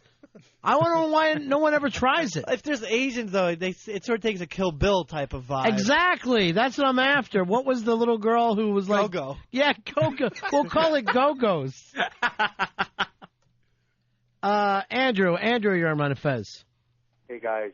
Yeah. 11774 checking in. Yeah, what's up, buddy? Okay, I definitely got the OCD going with food. Like when I'm eating, they have like potatoes, a vegetable, and steak. I have to eat the potatoes, then the vegetable, then the steak. Can't like mix That's it up. disgusting. And then also, I have a route, and when I'm making deliveries to stores, everything has to be even numbers. Like if they want 3 or something, you're either getting 2 or 4. You're not getting 3. But I only want 3. You're getting 4. I like 4 or 2. Make your decision, pal. Yeah, he doesn't take the order down any to 2. All right, Fezzy eats the same way as you. Yeah, and the exact same order, too, where it's potatoes first, then a vegetable, save the meat for last. So you've never had a hot steak in your life? Probably not, no. And then the drink after that, where I haven't even had the drink during the meal. It's disgusting. Sounds like me. Fezzy, I'm looking in the mirror. Here's the problem, Fez. When you have a sandwich, you take the bread apart, you take the ham away from the cheese. Why do you stop there? I've done that before. I've dissected a sandwich before. Because you should think about that, because you're mixing up everything. It's disgusting. It's like I eat my least favorite things first, and then, like if the steak's like the best part, I'll wait and save that for the end. I wonder why you had a young heart attack. I wonder why that happened to you. Forcing yourself to eat food you don't even want. It's a stressful life I lead. For no reason. It should be happy-go-lucky. Self-inflicted. It should be so easy. Gay, almost, you could say. My brother does the same thing. How can someone eat a potato without having a beverage? I don't understand how you can go the whole meal in one which includes a potato and you're not sipping on your soda, your water, whatever. Yeah, I just save it for the end. That way, when I'm really thirsty, I have plenty of drink. I'd rather be really thirsty at the end and have plenty of drink to quench it than, sip all through the meal and then be thirsty and have nothing left in the cup. All right, here's my prediction. Radio psychic. Radio psychic. You choke to death one of these days on a baked potato. That's a nice prediction. Or when you're dividing up your succotash, everybody leaves out of boredom and sickness. Watch him from now on when he eats. You never notice this? No, I never noticed that he didn't do the drink, because that really upsets me. We went out. We went to Smith & Wall, and here we are. We got these, big, beautiful steaks. He doesn't get around to it till he's done his sides, and then he's sitting there eating a cold $58 steak. You're not getting the way the chef wanted it. Plus, it's a risky gamble. You can fill yourself on the potatoes and vegetables, and then you're only fishing half your steak. Look who you're talking to, Fez Watley. He will force it in to the insertion one next to his stent if he has to. Here's what I worry about, Fez. All right, now first you go through your asparagus. Right. Then you go through your potato. Then you have your corn. You're ready for your steak. Uh-oh, the place is on fire. You got to go running out of there. A person like me and Dave, we had 3/4 of a lovely meal. You had 3 sides. You're still hungry and never touch a steak. I'll take my chances on that one. Besides, I don't mind cold food at all. I enjoy having cold food. Stop it. Not with a steak, miss. I don't mind a cold steak. I prefer my pizza cold. If I get a pizza delivered, I will immediately take a couple slices and throw those in the freezer so that I can cool them off. I would much rather have cold pizza, cold chicken, than their hot counterparts anytime. Why do you even order a pizza? Why don't you just order popsicles? Because that's what you're eating. Because the pizza's very good cold. Yes, the day after. Not that night's pizza. You don't try to freeze something coming right. What are you doing if you're in the restaurant? If I'm in the restaurant, then I kind of have to, I can't cool it off. A lot of times if I'm ordering a slice. Pour ice on it? No, I won't pour ice on it, but I'll tell the guy, don't put it in the oven if I'm getting a slice. I wonder what kind of stuff is crawling around in your guts. I bet you got so many mites and insecticides that are supposed to be killed off. That's why we heat food. You know this, right? Well, I understand that, but if it's been cooked once, that should be fine. And if it's been refrigerated... Do me a favor. Check with somebody. It is not fine, my friend. I mean, like immediately when that starts getting cold, all that stuff gets back on there. Particularly pizza. And here's the other thing. When you stick a hot into your freezer, right? Now you're bringing down the temperature in the freezer where it's sub-freezing because the heat has hit it, right? Okay. So other things that you have in the freezer or refrigerator will spoil because you're bringing them below the temperatures. All right, I never considered that. You know what you need to do? Read a book every once in a while. You're living a life like Typhoid Mary over there on Roosevelt Island. Everything you do in your life is like Johnny Dangerously planned it. I enjoy some cold food. Cold pizza is one of the biggest myths in the history of food. It's okay, but it's not good. I can't understand when people Morning say, after cold pizza is good. It's great. I just want that morning after feeling immediately. If you could, if someone... I wish your mom would have taken a morning after pill. That's the morning after I want it for you. That's just wrong. If a pizzeria offered that as an option, I would probably order it. Cold pizza. I'll take it. Yeah, it's called ice cream. Brad, you're on Ron and Fez. I agree with Fezzy 110%. Food the next day cold is so much better. No one's saying that, like, lasagna isn't better the next day after setting or whatever. Cold the point is this. You take a pizza and shove it in the freezer like a maniac? No, cold Chinese food the next day? Come on. Fez, you want your Chinese food cold? Yeah, I enjoy the cold. You're going to die. How am I going to die from that? You got to cook this stuff to kill. I don't even want to get into what happens, what's in food. But you need the heat to kill that. But to me, if you refrigerate something, it's been cooked, so that's killed anything that was on it. Your refrigerator's already like a bread box because you're sticking cold things in there. You're sticking hot things in there with the cold. Well, now you're making me nervous about it. They say you'll have a heart attack. That's what probably is clotting your blood. All the cold gel off of these foods. Oh, God. Just so much cold gel you've been eating over the years. Just getting caught in my cold arteries. Pete, Ron and Fez. Hey, guys. Fez, you know who else likes cold food? No. Animals. Right. The only thing that separates us from the beast are our thumbs, our ability to walk upright, and that we mastered fire. If monkeys would have figured out fire, they'd be sitting in here right now, Fuzzy, doing a radio show. Well, it's not like I like my food raw. I just like it cold after it's been cooked. I'm not eating raw things. To me, it sounds like you wait, like a hyena, you wait till the lion's done, and then you come in and pick at whatever cold things he has. I'm being painted as a scavenger. You are a scavenger. That is your eating habits. And he's terrible to take to a nice restaurant. Terrible. He won't eat his... he gets to the fish after it's cold. After he's already had two sides. Oh, boy, did you see load up on the bread.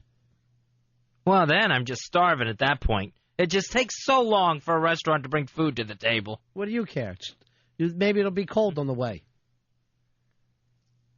Drew, you're on Ron and Fez. Go ahead, Drew. Hello? Yeah. How you doing? What's up, buddy? Hey, how you doing, buddy? Good. OCD, making sure that your car is constantly locked. Even though you can hear the alarm clicking every time you push the button, I still have to push it like 7 or 8 times. Yeah, a lot of people pick up that one. That and worried if their headlights are still on. Oh, yeah, that's a bad one. I've left places thinking my headlights were still on. Well, that's just because your nips are up. But that's what we say for you. It's a little chilly in this room. T, you're on Ron and Fez. Hey, what's up, guys? Love the show, man. Thanks, man. I got a little OCD about a little incident you guys were talking about on the show a couple months ago. I got a house in Florida right next to Disney World, and when I'm driving to work every morning, sometimes, anytime I see a Tigger running through the neighborhood, I got to swing back around and make sure, the family and kids are safe back home. Thank you. He's talking about that Tigger the other day, Fez. He attacked that kid down at Disney. Yeah, his family went on vacation. They're posing for a picture with Tigger, and next thing you know, you see Tigger hitting the kid in the face. Hey, JR, you're on Ron and Fez. I was wondering if Fezzy was one of those guys who like eating like frozen Milky Ways candy bars, which I can't stand myself. You freeze that, Fez? Oh, yeah. Yeah, I love a frozen candy bar. I like frozen candy bar. I like taking some grapes, putting those in the freezer till they're rock solid. I was just reading the other day, and I got to remember the exact reason. They say you shouldn't even have cold beverages. Really? Not good for you, not healthy. Oh, man, I like everything cold. I know you do, but the whole ice in a beverage, we really should be drinking like Europeans. where they drink everything at room temperature. That just ain't going to happen. I ain't going to happen for me either. First of all, I live on Slurpees. That's just about the coldest drink you can possibly get. If I had to get the coldest drink known to man. Yeah. The Slurpee. And if I just had to live on one thing, I wouldn't care about food or anything. Or Slurpees? Slurpees. That's how great they are. That's the best deal in the history of beverages. Now, are you 4 or are you 5? How old are you? I'm 29. Because that, when I can understand if you're 5 years old, that excited about a Slurpee. But they don't even come in any real flavors an adult would enjoy. Sure. They're blue. Coca-Cola. All they do is burn your throat. I'm not talking about the wannabes, your ices and your slush puppies of the world.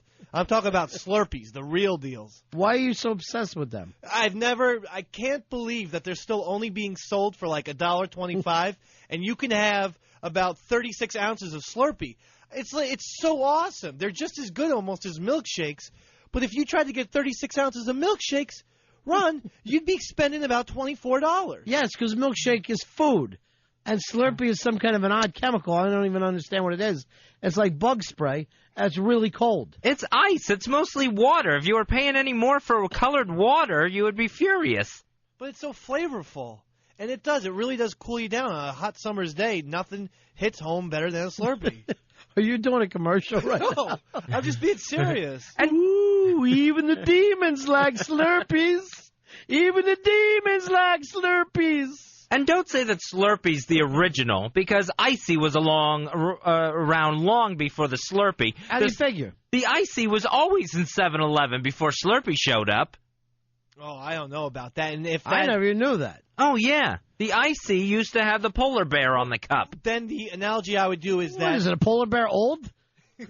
No, but that was the original 7-Eleven frozen drink. It's the Slurpee that's come along, not the Icy. Well, at what year? Because I remember Slurpees I thought my entire life. I would say the Slurpees probably came around maybe in the late to mid-'70s.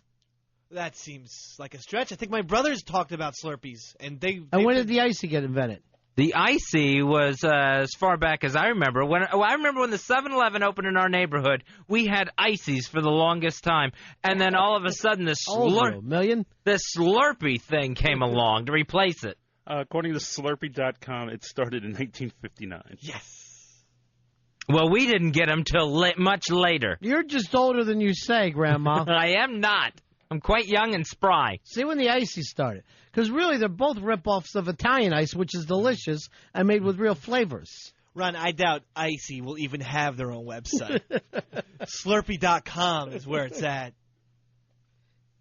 Find out anything on the Icy, Earl? Even if Icy's did come first, that's like, the Chinese invented pizza, but the Italians perfected it. We all know that. I never heard that in my life. Oh, yeah, absolutely. No, they invented pasta. Oh, pasta, fine. The Chinese invented pasta, Italians perfected it. It's the same thing. Maybe the Icy, well, first of all, they invented noodles. Right. That's a lot different than pasta. Right. But the Italians really took hold of that and brought it to a whole nother level. That's what Slurpees did. They took what Icy gave them, but then they just pushed it off into space.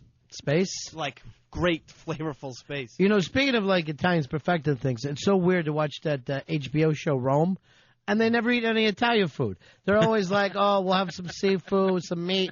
No one ever has what you would consider Italian food. Enough with the lamb. Yeah, right. What have you come up with, Earl? I'm finding a lot of things. They don't give an exact year on it, though. You're finding out a lot of things. That's good. When you hand in the report later, it's going to be interesting. Adam, you're on Ron and Fez. Hey, guys, I love the show. Just want to let you know that. It is great. Just want to fill you in on why you're not supposed to have those cold drinks like you were saying. Yeah. What it does, it actually brings down your body temperature. If you drink too much cold stuff, like those giant Slurpees you're talking about, and it makes you less immune to getting sick. Right. Maybe that is it. That's why I'm going to put you guys on warm drinks from this point on. Warm Slurpees. Just let me get it at room temperature and then enjoy it. No, that's disgusting. But that would make sense because I often like Slurpees, like say if I'm hungover or something, and my body temperature is You're always hungover. Well, yeah, and my body temperature is always really high, so maybe that's why I like Slurpees so much. Because you're an alcoholic. Gary, you're on Ron and Fez. Hello, Ron. Yeah. Yeah, how you doing? A comment before. Did you ever hear of the Mr. Misty? Mr. Misty. No, I don't know that one. Mr. Misty. That's from Dairy Queen. Oh, didn't they have that big hit in the 80s? That was from Dairy Queen before the Slurpees ever came out. And you would drink that and you get brain freeze, and chest freeze. But Mr. Misty came out before Slurpees. And one of the things about the I thought Dairy Queen was a Blizzard.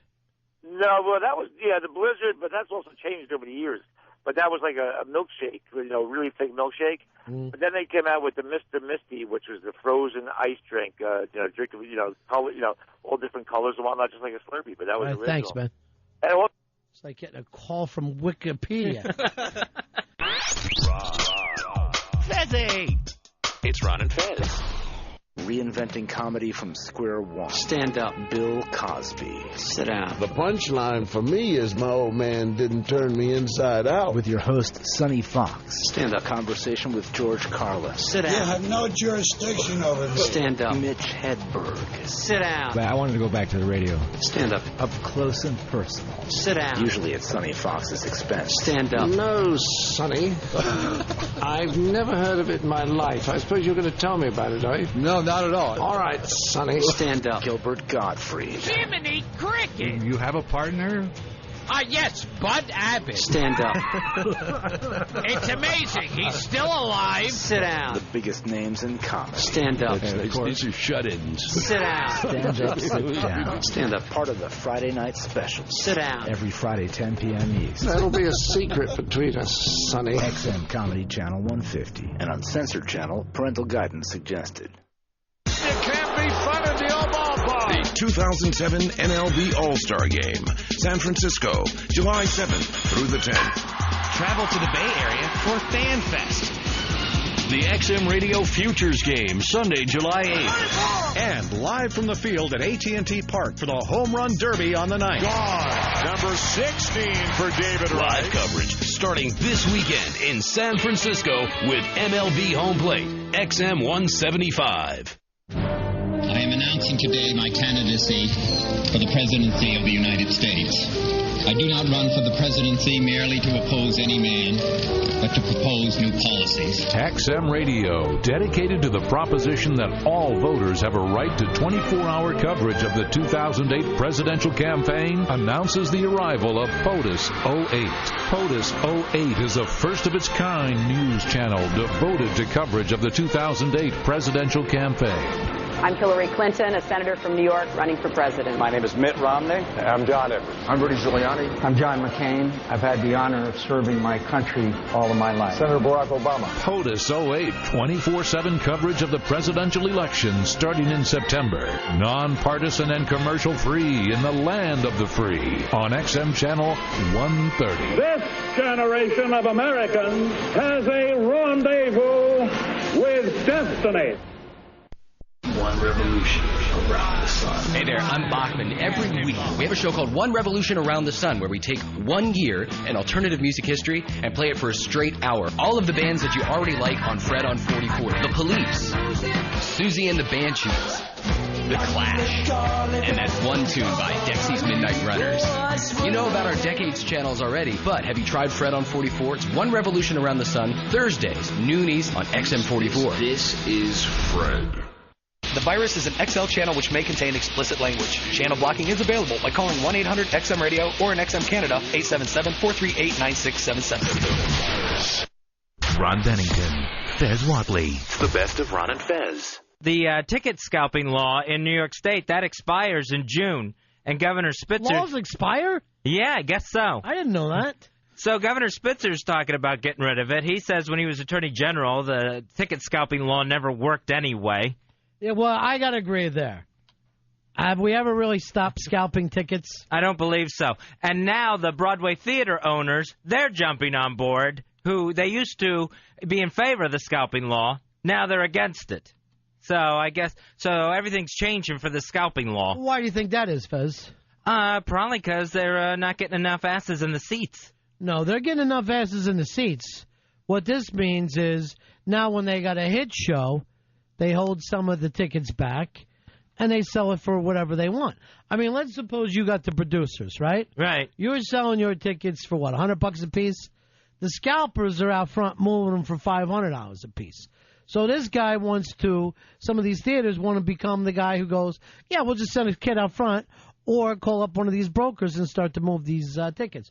Where are you on this, Earl? I think it'll drive a bigger gulf between fans who really want to go see something and those who have the cash, mainly a lot of corporate sponsors, a lot of corporate guys, stockbrokers, guys like that, guys with money. The average person is just going to be driven even further away than they already are. It's hard enough to buy tickets, good premium tickets. This is going to make it worse. I mean, because I think it'll just do anything. It'll drive the prices up. It is rare for anybody to get tickets for anything that doesn't have some kind of connection nowadays. You don't just walk up and buy concert tickets or sporting events, forget about it. The prices are ridiculous. And again, it's because corporations are willing to pay prices that some guy with a family is never going to pay in a million years. Yeah, I mean, now that it's starting to get now with concerts that certain bands will play corporate gigs. Like, I think last year, it was the end of last year, Aerosmith played the Beacon Theater. Now, you're thinking Aerosmith, Beacon Theater. Yeah, they haven't done that since 73. Yeah, they haven't done that in a long time. Let's say you're a hardcore Aerosmith fan, been a fan for 30-some-odd years. You go to see if you can get your tickets. No, you got to have a certain corporate card to get access to these already overpriced tickets. Well, the Ozfest, I was reading, that's going to be a free show, but you have to go through whatever store is going to end up being the corporate sponsor. So basically, you are going to a corporate show that Ozzy happens to be at. You know what I'm saying? Like, it's a free show if you can connect with it. I remember one time I got some tickets through American Express with the Tribeca Film Festival. Remember that? Yeah. Did you go to that show? I didn't go. They did it for a couple of years. I don't think they did it last year. They didn't do it last year, but I think if you were an Amex card holder, you had first crack at tickets. I mean, that's happening But more. they never cost anything, as far as I know. I think it was a free show. Yeah, but you had first crack at tickets, and it was all corporate friends. And, I mean, it was like Wycliffe, Bowie, and it went on and on, like Counting Crows were there. Yeah. What's her name? The chick that toured with John Mayer this year. Sheryl Crow. And then people, it was like Whoopi, Robin Williams, and Robert De Niro are like hosting this thing. And I turn around and go, how did, I got it through a radio station, but I'm like, how the hell did anybody else pick up these tickets? It was a very bizarre, and it was only like, it was in the park down there, but it was only like 1,500 people. It was the weirdest thing I ever saw in my life. Hey, Steve, you're on Ron and Fez. Hey, buddy. Yeah. Yeah, I have season tickets for the Yankees. I dump off half of them on like StubHub, and that's actually if you sell like the really high demand games, Red Sox, Mets, Yankees, Mets, stuff like that, you can actually cover half of like actually almost all of the cost of your season tickets. I actually really couldn't even afford season tickets if I didn't do that because I dump off half of them on StubHub and I end up breaking even on the year. So basically, you're going to say to yourself, it's a good thing for you. Oh, hell yeah. Yeah. And I also think it helps them sell tickets because I end up buying more tickets knowing that than I would otherwise. Right. But see, the thing is, again, unless you're a season ticket holder willing to go through this, you're really not going to see many games anymore without going through a scalper. I mean, forget picking up Giants tickets. It's just impossible now. Well, you want to hear something wild, though? Yeah. When I send those tickets out for StubHub, almost all the time they're out of state. They're people visiting New York, stuff like that. It's always people from Connecticut, Ohio. All right, Canada. that's an interesting point. With football now, particularly in the warm weather places, right? You will see more people there for the visiting team than you will for the home team. When Tampa used to have bad teams in the 80s, I lived down there. You would show up like against the Chicago Bears, against the Eagles, against the Packers, and it would be like you were in an away stadium. More people would hop on a plane, come down and watch a game in Tampa, and pick up tickets there. And I don't know how you deal with that when you're the home team. It must just crush you to see that. It's so frustrating. Plus, your team stinks to begin with. I mean, that's the main reason why it's happening. Hey, Adam, you're on Ron and Fez. What's up, buddies? Yeah. When I go to if you ever go to like a Jets game, you'll see you go like Jets versus Raiders. Half the fans are Raiders fans. I went to that game last 2 seasons, man, and all the fans are just Raider fans. So just to speak of what you were just saying, and also I'm a Nets fan. And if you go to like a Nets Rockets game, half the crowd is Asian, rooting for Yao Ming. Yeah, it is. Well, that will also happen as well around the country. That all of a sudden the Dominicans will show up to watch Pedro pitch. They don't care about anything else but one player. Here's Steve. Steve, you're on Ron and Fez. Hey, how you guys doing? Yeah. Yeah, I was going to say, what the guy said before with the StubHub, the scalpers don't have to sit outside at all anymore. Right. And it happens for everything, not just for the tickets for the games. It happens for Broadway Place, for everything, and it's at least a few hundred more for something like the producers. Yeah, and again, if you're some corporate guy out of town and using your corporate card, what the hell do you care? What do you care what you pay for it? If it's going to come out of the promotional budget. Oh, I'm taking the guy out from Coca-Cola. Everybody's in a good mood. Coca-Cola, Budweiser, a couple other beverages out there seem like they almost control every single stadium in the country anymore. Now, the Broadway theater owners, they were saying, no cap on the ticket resale price. Mm-hmm. But I think what they want is, after the law expires in June, is some sort of state-regulated resellers. So I guess the state would be in charge, would have some sort of say over reselling tickets, but there would be no cap on them. You could sell them for whatever you can get. Yeah, you could sell them for whatever you get, but at least the state would be making sure nobody's getting ripped off getting bogus tickets. Stan, you're on Ron and Fez. Go ahead, Stan. Oh, it's me? Yeah, I guess so. Hey, what's up? Yeah, these brokers, it doesn't make a difference if there's a law or not. If they want to sell tickets, they're going to do it anyway. I used to work in a hotel, and right by the garden. They make arrangements with these guys anyway to drop off tickets at a meeting point. If they're not allowed to do it in New York, they have a way to get it done anyway. So everyone gets tickets no matter what. Whether there's a law or no law, it happens. As long as you got the money, you can get whatever you want in this country, and that's the truth. If you got money in this country, you can pretty much get your hands on whatever the hell you need. Here's Craig. Craig, you're on Ron and Fez. Hello? Yeah, buddy, what can we do for you?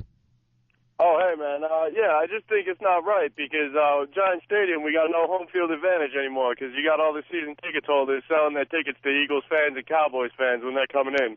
And the reason why, and this is bizarre, is sometimes it's easier for Eagles fans who can't get in that stadium to come up to New York and get in here. It's the most bizarre thing that goes on. And it is true. Home field advantage has almost disappeared in pro football. What kind of loyalty are you as a Giant fan? At least sell it to, I think it would be fair if you had to resell your tickets. Resell it to somebody who's, let's say, on the waiting list for season tickets. Or here's the problem. You're already paying a couple $100 for these seats, right? Yeah. You got 2 or 4 of them. You're putting out $1,000 a game sometimes. Your loyalty is to your pocket after a while. You're really thinking, I need to get some of this money back. What's your old man paying for tickets now? He is paying, I think it's like $160 a ticket, and he's got 4 tickets to, 10 games. Does he ever move any of his tickets out? No, he never. He'll give them away, never sells them. Refuses to sell them, huh? He will not do that. Here's Christian. Christian, you're on Ron and Fez. Hey, guys, love the show. It's great. I mean, I check out StubHub today for, the NCAAs, huge North Carolina fan. People looking for $2,000 a ticket. I mean, on StubHub, who's paying that? The only people that would be paying that is somebody who needs to take a client to that game. And right now, if you want to see the Super Bowl, then you really need to have the kind of job where someone needs to impress you. Because that's the only guys who are showing up there. The ham and eggers is sitting back the Giants up all year. Forget it. You ain't going to the Super Bowl. You're not going to be able to see that team. It ain't going to happen for you. They just had that one stat where I think it was less than 10% of regular fans get cracks at Super Bowl tickets. And I'm telling you, the people there right now, They don't care about the game. They're going down there because that's the place to be. I mean, like they're the same people who would go to, the Hamptons on a certain weekend. They just want to be at the important place. They're not addicted to the team. Hey, it's Hard Rock Johnny. Hey, Johnny. Hey, boys. Yeah. I'm a Giants season ticket holder, and that aggravates me to no end. There's a Giants-Cowboy game, and there's almost as many Cowboy fans there. It's insane. And it's all people who are Giants fans selling their tickets to make the money. Right. We have 10 season tickets, so it's quite a big amount. And I've sold a few tickets here and there, but we sell them back to the Giants, and then they sell them to the waiting list. So they won't sell them to another team. They give you face value, which is fine. Right. But you're not going to be sitting next to a Cowboy fan. But you got to say to yourself, Johnny, at some point, how much does that cost to me? How much is my loyalty to this team cost to me? $500-600? It could hurt you. I know, and my problem is now my father pays for all of our tickets through his company, and he decides who gets tickets to some of the games. So sometimes he gives them away to people who are fans of the other team, which there's nothing I could do about that except whip their ass. Whip their ass, or I could whip my father's ass even more. Had a great time, and then your son sucker punched me when we scored. I'm cheering because we scored. Your son punched me in the face. Would you finally stand up to your old man, Johnny? I'm going to try. Not when he's got 10 tickets. Exactly, and he's got that baboon heart, I'm going to tell you right now. That'll keep your kids loving you whether they love you or not. You got 10 tickets every game. My little brother called the Tampa Bay ticket office to see if anything happened to my dad. Can the tickets stay in the family? Can he take over those tickets? What did they say? Yeah, they told him yeah. Is that right? Yeah. So apparently you can inherit them. Yeah, who says it goes to him? Why him and not your other brother? It ought to go to the guy paying for him. Me. Wow. Greedy, Fez. Well, it ends up being a shot at your dad and your brother at the same time. There's a swipe. Those brothers don't know. I got my dad the baseball package, and to get the baseball package, all the guy wants to do is watch baseball, right? To get that, you got to have the dish. I had to lie to him and say, no, guy. I had to go through this entire lie to act like it's all black market rather than happy birthday. I go, don't worry about it. You ain't going to know nothing. I go, please. Nothing's going to happen. Now I get him a wreck. He's looking over his shoulder every time he's putting on his dish. He's going to hear a cop car. But that's the only way we can get by. We literally have to act like things are from the black market. All right, Johnny. All right, boys. Talk to you later. Yep. Here's Rich. Rich, you're on Ron and Fez. Go ahead, buddy. We barely hear you. Hello? Yeah, go ahead. Yeah, just thinking that, the high-priced tickets, if you're a fan, you're a fan. If you're not, you shouldn't be having season tickets to get rid of them. Plain and simple. If you're a true fan of the Giants, Jets, whoever, you should have those tickets and go to those games. Profit, profit, profit. Yeah, but in the meantime, look what they're charging you for this. I mean, we are really should never be at the point where Fez's old man is paying, $700 a week to take his boys out to a ball game. You know what I'm saying? Or like Fez buys the tickets for him. But those are ridiculous prices. They're ridiculous. It's just insane. And the game is not that good. I mean, when you really think of what you could start doing, that's the big family vacation. You could be going to Barbados or whatever for these same prices. And then it's some insane amount to park, like $50, $40-$50. Yeah. To park your damn car. Is it really that much? Yeah. It's insane. And then for the average fan, the playing field is not even level. You think like with the luxury boxes. Yeah. The average person cannot afford a luxury box. Forget it. The average corporation can't afford a luxury box. Those things are going for like $700,000-800,000 for the season. Yeah. What kind of dirty money business? What laundry money business are you in that you need those things? Tim, you're on Ron and Fez. Hey, what's up, guys? Yeah. You guys rock. Yeah, we really are. We're something else, aren't we? Listen, my buddy's got season tickets for the Yankees Sunday plan. Yeah. And when you got Boston games going on, and he has playoff options. When we see Boston in playoffs, there are more Boston fans in the stadium than there are Yankee fans, and it's like a killer. Yeah, it has gotten ridiculous that way. It really has.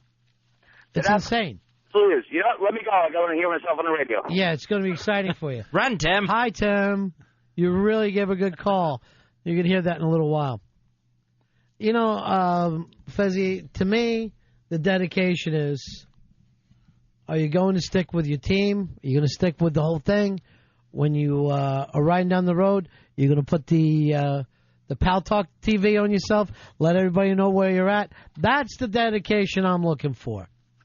You know what I'm saying? Yeah, that's what you want in a season ticket holder. You sit there with your little white horse hat on, your little blue sweater, you cruise along, you let people see what you're up to. Here's Bill. Bill, you're on Ron and Fez. Hey, what's going on, fellas? Yeah. Listen, you know, we have Elliot Spitzer, and he doesn't want to renew this law, but yet he's the one who's enforcing the laws for the liquor companies, and Budweiser being a huge sponsor, and they're not allowed to give their tickets away to any of their clients because of 1948 law that he's enforcing. So they're a huge part of, you know, giving tickets away to their customers and stuff like that, but yet he wants to let people scalp tickets. That doesn't make sense. Yeah, it really doesn't make a lot of sense. The whole thing, it just seems nutty, and I hate to say it, I got agree with Earl here. It's just widening the gap between a guy who has a couple kids that he would love to take to a ball game, love to have something besides nosebleed seats, and the big companies out there that are jacking the ticket prices up. It's kind of awful when you think about it. Not only they're jacking the ticket prices up, the people who are in these seats, let's say for a concert, yeah, they are not fans. They're there, but they're not like the real hardcore fan that, you know, that knows every song. They've been with the band for 30 some odd years or 20 years, even 10 or 5. It's like that's the frustrating part of the whole thing. It's like the hardcore fans, they have to either sit in the nosebleed or not go at all, and these fans are there. And if you want to also just think about trying to get some kids in there, think of any memory with your dad that was like a nice memory. It always involves going to a ball game. Literally, the best times I remember from being a kid of hanging out with my old man was being at a ball game. Yeah, just remember that whole. I mean, the first time I went to Yankee Stadium, I was 10 years old. The first time you come off that train, the number 4 train, and you see the stadium, that first time you ever see the stadium that up close, yeah, and then you walk in, and then the grass just seems so green, and the sky is so... man. The fact that you see a field inside a building when you're a kid, you cannot believe. It really looks like the most important thing that you could ever see in your life.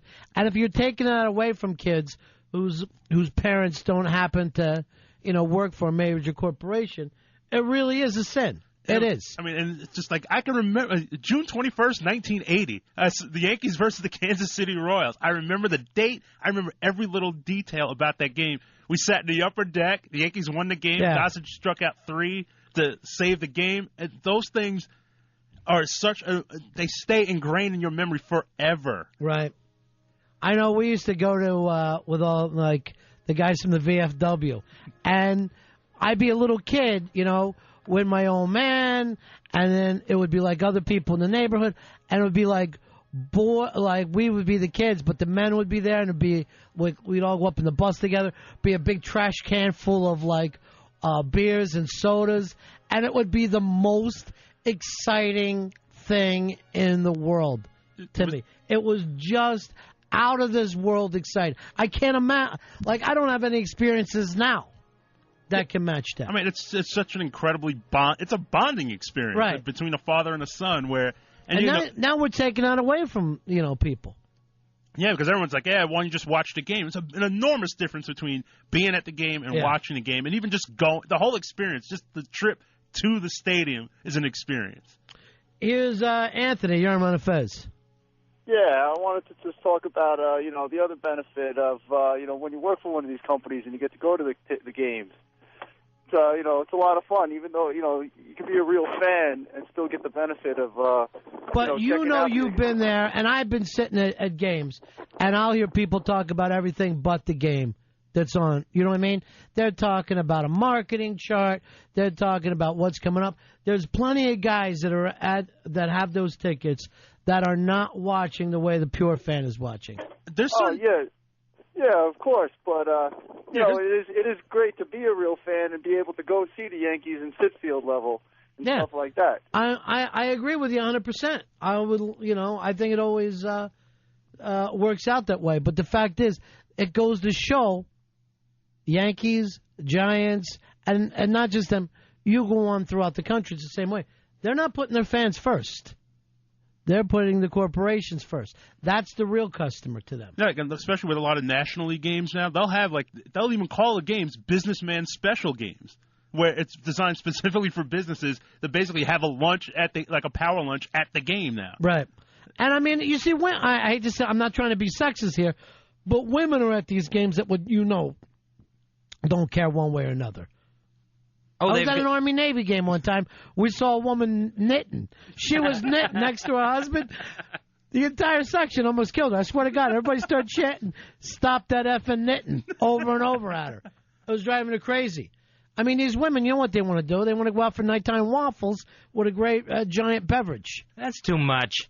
Every meal has to. You never miss a meal, and it's waffle after waffle. Right back, Ron and Fez. Ronnie B. Fez W. The Ron and Fez Show. There are moments in rock that happen only once. On the keyboards and vocals is the Greg Allman, the Allman Brothers Band. And each week we recapture them for you live on stage. From a 30-year archive of the great rock show. Welcome to the King Biscuit Flower Hour, America's premier rock radio concert series. It's the King Biscuit Flower Hour Concert Series. Mondays at 3 p.m. East, Tuesday evenings at 9 East on Deep Track XM40.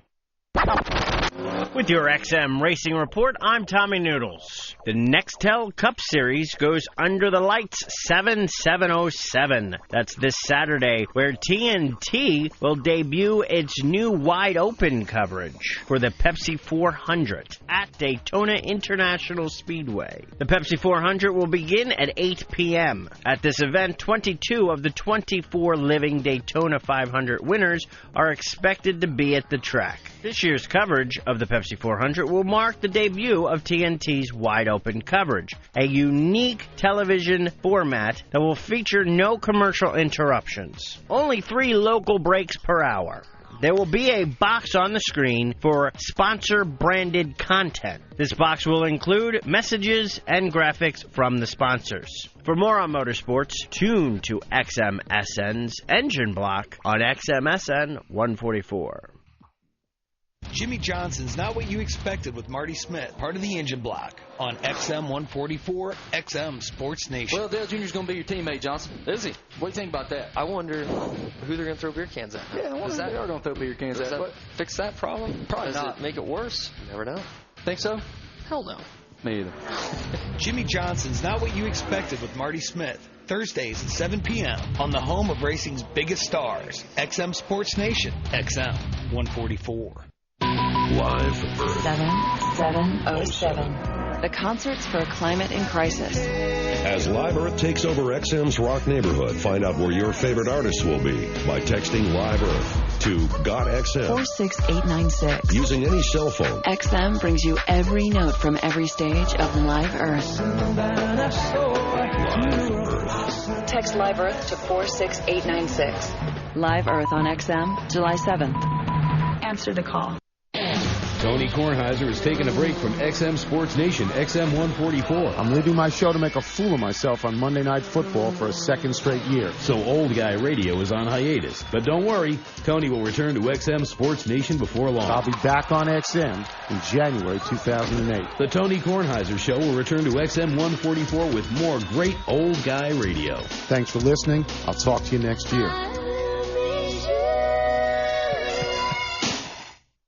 A little Consumer Reports, a little Entertainment Weekly, a little Playboy Magazine. Not the picture part, the smart part, the interview part. There's naughty pictures, I won't lie, but the best of YouTube, TMZ, TiVo alerts, sports, wrestling, comic books, dog fights and discussions, photographs and photoshops, mock-ups and mockeries of all kinds relating to the Ron and Fez Show. RonFez.net. It does everything from a point of nowhere and nothing from a point of everywhere. It's the best of Ron and Fez. Joe, you're on the Ron and Fez show. Yeah, hey, Ron, Fez, how's everyone doing today? Everybody's cool. Hey, listen, I heard Earl giving his explanation, or his telling us about, like, when he was growing up and how his father took him to the first game. Yeah. I didn't have a father growing up, right? He left my mother. And at 11, my mom thought it would be a good idea if she went to the Boys and Girls Club. They have, like, adopt a father. You know, they'll take a kid out for the day so they kind of have a father. Right. So he took me and my brother, Rich, to the game, right? My mom thought it was a good idea. We got there, maybe, I think it was about, like, 2 innings. He was, like, so smashed and loaded that they wound up, like, just kicking him out. And that's my first experience going to a baseball game. Well, you know, I had the same experience with my uncle, but we didn't make a big deal out of it. We just acted like the game's over. Consider it a rain out. I got one other thing, though. As my uncle's screaming, I put the pavement in this place, and I'll have Frank Rizzo on the phone. He started screaming Frank Rizzo's name out like anybody cared. I put all the concrete in this entire place. Yeah, but this is the worst thing about it, is as he was getting thrown out, me and my brother brought baseball gloves, even though we couldn't catch anything from the seats that we had. They were horrible, but we couldn't even get our baseball gloves. They said, forget it. We had to go out with him. And then we had to drive home, drunk. Gee whiz. You know what? Knicks tickets. You're getting Knicks tickets, Joe. We're going to make up for this, all right? All right, thank you. Go to the Knicks game and have a lot of fun. The Knicks also want to remind people not to drink and drive, Fezzy. I'm getting quick IMs here. You know, Fez, you never went to a ball game, right? When you're a baseball game, you went to football, right? Yeah, football was the first pro game I went to when my dad took me when I was a kid. And we had the seats way up at the top at Tampa Stadium, right, in that upper section. And instead of it being like a wonderful experience and bonding experience with my father, I got the vertigo real bad and just freaked out from being up at the top of that stadium and all that wide open space. Yeah, it took a little while to calm me down. What a shocker it must have been for him to figure out that you were his son. It had to really freak that poor man out. And it was so hot, I couldn't wait to leave. So, see, like, I not only have the same kind of those memories with my old man going, but I have the same memories with my son going along, too. You know, when I was able to take him to games. And then me and him and my dad went to ball games. And, again, you got that experience. It's an American experience. It should be open to everybody.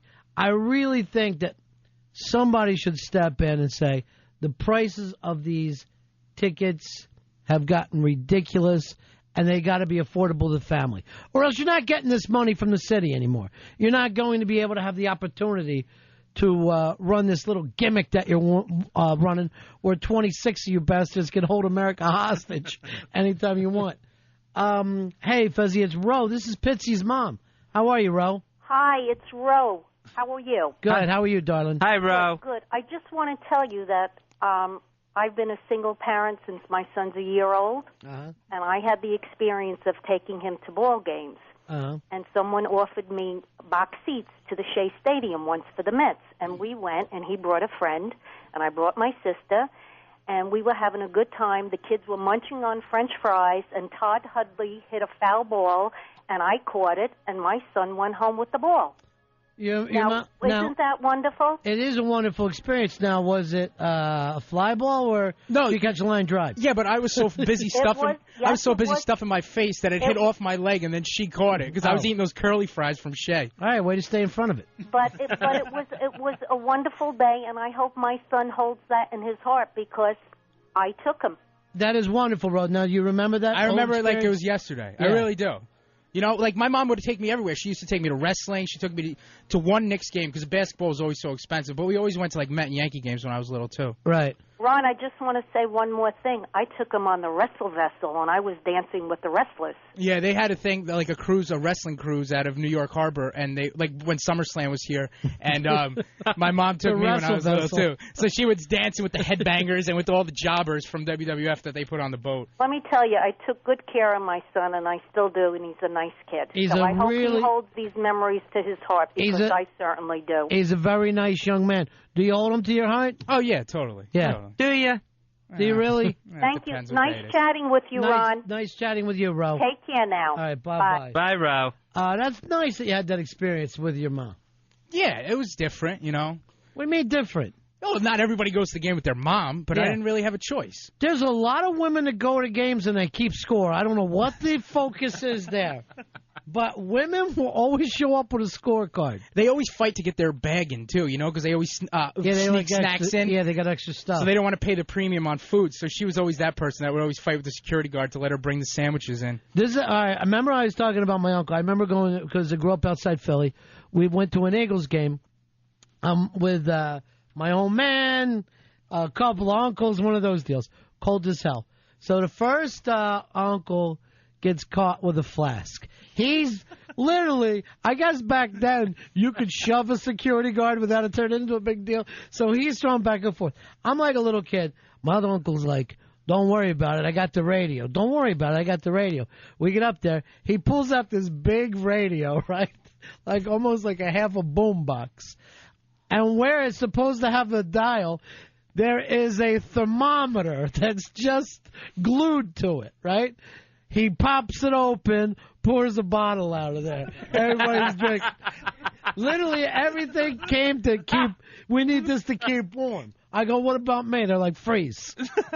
They had the time of their life at these games. And again, I'm telling you right now, those guys would not have been able to go to these games now because they're ridiculous prices. You think they're going to let a guy in there with a fake radio, with a thermometer glued in?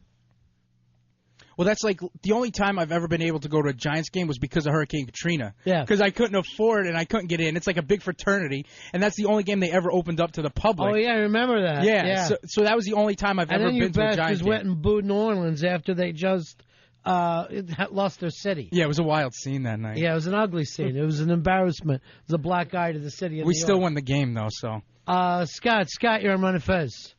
My first game, I was like 8 years old. My father took us and one of my friends, and my father was paying for a hot dog. My friend reaches for it, gets hit with a foul ball on the elbow. We had to leave the game and take him to the hospital. Did he really go all the way to the hospital? We had to take him to the hospital. It was that bad. 30 years later, and I still call him a pussy. Well, you know, again, I don't understand these kids don't keep their eye on the game. I wasn't raised that way. There's too many snacks. You eat, but you keep your head on a swivel.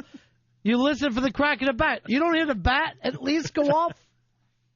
Not over the crunching. I can't think of how many stupid games I was at as a kid with my dumb glove. And I'm sitting so high up that you wouldn't have been able to shoot me with a gun, let alone to get a baseball up there. I didn't have a chance in the world. No one ever said to me, what are you doing with a glove up here? You're better off with a cloud catcher. My father, the first thing he told us when we walked in, he was like, whatever you do, you always keep your eye on the game. Right. Do not, he's like, I don't care if it's in between innings. Keep your eye on the game because you never know where the ball's going to be coming from. And it was just, it's like boxing. Always be mindful where you are in the ring and all that stuff. Absolutely. You got to pay attention. You got to pay attention at the game. I don't know who's raising these kids getting hit in the elbow. And over here, Pitsy's taking one off the leg. That Ro. She's a saint, isn't she? I love Ro. Ro's one of my favorites. Ro's a saint. You better be nice to her. I hear you yelling on the phone sometimes, Betsy. Gets me upset. Melissa, you're on Ron and Fez. Hey, guys. How you doing? Yeah. I love your show. It's great. Love listening to you. I just wanted to share a little. My father's had season tickets to the Giants for about 25 or 30 years now, and he shares them with his cousin. And when my mother couldn't go to a game or whatever, he's only got 2 seats. He used to take me. And from the time, I think the first game I ever went to, I was like 8 years old, up until the time I was about 21, we would always go to one game a year together, and that was the only time that we ever got along. Right. The only time. I paid attention to football. He taught me everything I know about football. After we left, it was just a big old fight scene all the time, constantly. Well, look at you. You dated half the guys in the town. Of course he's going to be a little ashamed. No. How did you know? They're all in the same section. Melissa, believe me, I can tell. Why else would your dad be mad at you? God knows he's up to 3 o'clock in the morning waiting for you to get dropped off, and you got to jump out of the back of a truck. Of course he's not going to be proud. No, never a truck. But Holy crap. Melissa, you pinned me really well, I got to tell you. I do agree exactly what you're saying. Because like I said, I've been on the both sides of this father and son thing. I know what it's like to be a son. I know what it's like to be a father. And sometimes breaking the ice with going over the box score is the best thing that you can do. That's absolutely right. When things are really bad, bring up a trade. You know, when things are tense, both you are going to be upset about something with your favorite team. All right, thank you very much. No, thanks, guys. And again, why are we taking this away from families? Why is it really up to the corporations now? It's a goddamn sin. It's an absolute sin. It's anti-American. It's anti-family. Johnny, Ron and Fez. Hey, buddies, what's going on? Yeah. Hey, my dad didn't take me to a baseball game. Didn't take me, Yankees, Mets, no basketball games, no nothing. But I remember these free tickets he got on the radio to Watkins Glen Racing. Saw the ponies. I'm like, where are we going? I was probably like 12 or 13. Yeah. But we went all the way upstate New York to Watkins Glen, way the hell in the middle of nowhere. I remember sitting in a line of traffic for about, an hour.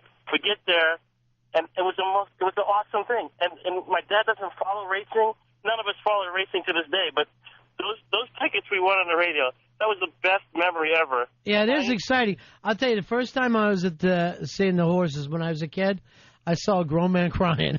Really? Yeah, I was just a little kid. And I'm like, there was a grown man crying over there. This is serious. Yeah. I'm like, yeah, there's got to be something else. Jim, you're on Ron and Fez. First game I ever went to, both my parents took me and my next door neighbor to the game, and the Mets won 1-0 against the Reds. Jerry Koosman pitches a shutout. Yeah. George Forster, one of the big sluggers, comes up for the Reds, and he hits this ball, and we are convinced this is a home run. I never saw a ball hit so high in my life. The shortstop, Bud Harrison, makes the catch. That is the thing that amazes you so much, Major League Pop-Up, when you're a little kid. Because you've been swinging in the backyard. You have an idea what a foul ball looks like. And when you see a Major League Pop-Up, it stuns the hell out of you. Because you think everything is out of the ballpark when you're a kid. Here's our buddy, Bronx Johnny. Johnny, you're on Ron and Fez. Hey, what's going on, boss? Yeah. Nothing. When I was about 6 years old, I went to a Giants game with my uncle, who's a scumbag, and his girlfriend, and we were having a good time. And like in between halves, he says, "I got to get up, just stay in your seat." So I'm there chilling. Like 7 minutes later, the guard comes in. He's kicking me out the stadium because they caught my uncle having sex with his girlfriend in the bathroom. See, these are beautiful memories. Yeah. Oh no, but the funny thing is, after we get kicked out, like he's ahead of me. He's already outside waiting. The guard's walking for me, and when I get out there, my uncle had already left in the car, so I had to wait like another 15 minutes for him to come back and get me. Little Johnny at age 6. I wish I could have adopted you. No, then your uncle, of course, went on to take you because he was a professional highlight player. So Johnny spent all his time at highlight. I figured they were getting kicked out for throwing ice balls at the Chargers coach. Thanks a lot, Johnny. Take care, buddy. Rob, you're on Ron and Fez. Hey, guys, I love this little nostalgia piece. I got to say, I feel bad for the kid whose dad took him to Watkins Glen. I mean, unless it was for that Allman Brothers, the band concert. I mean, a baseball game is the biggest bonding experience there is between a father and a son. I was baseball crazy from, as long as I can remember. I think I stopped bringing my mitt when I was like 18, like a loser, and I haven't got within 2 sections of a foul ball in my life. But my first memory is going to a Mets doubleheader when they still had those. And they played the Dodgers, and we're sitting in the nosebleeds, and my mom, packed 9,000 sandwiches that no one was going to tell her she couldn't bring in. Right. So that was a great time. Yeah, there is something about those games that just stick with you. They stick with you forever. And the only way that you can even get that back again is like when you take a kid with you now. I remember taking my son to these games. And as he's sitting there and we're getting peanuts, and literally to a thing, I'm just going, geez, this is weird. You know what I mean? Because this is exactly the same way it happened with me. Lou, you're on Ron and Fez. Go ahead, Lou. Oh, yeah, how you doing? Yeah. Oh, the first time I ever went to a game, well, first, there was the Italian couple upstairs that lived with me when I was younger. They used to give us tickets all the time to Mets games. But the first time, my father came with me. The took me, rather. And he sat me down in the seat, and like the first and second inning, I don't remember who was playing or what, but he told me, I'll be right back. Didn't come back for like 2-3 innings, didn't know where it was, I was starting to cry, I was like a little kid. Right. Because I was scared. Finally came back, I was like, where'd you go, where'd you go, where'd you go? He just happened to make a phone call. I was like, and I didn't know how, what was going on. I was just scared, and I never liked going to the games for a while after that, because I was always scared of, like, thinking, like, I was going to get lost or something was going to happen. Yeah, that is the thing. You, when you're a little kid and you hear all the cursing and all this stuff that you normally don't get a chance to be around, it really does. It is like your first real point in that manhood thing. Now, my dad was pretty serious about the game. Was your old man the same way, Earl? Oh, yeah. I mean, I remember him teaching me, watch this guy moving over, watch for the double play, all that stuff. And I'm like, how could he understand that, you know what I mean, that this bunt was going to happen? Because everything just felt like it was bigger than life to me.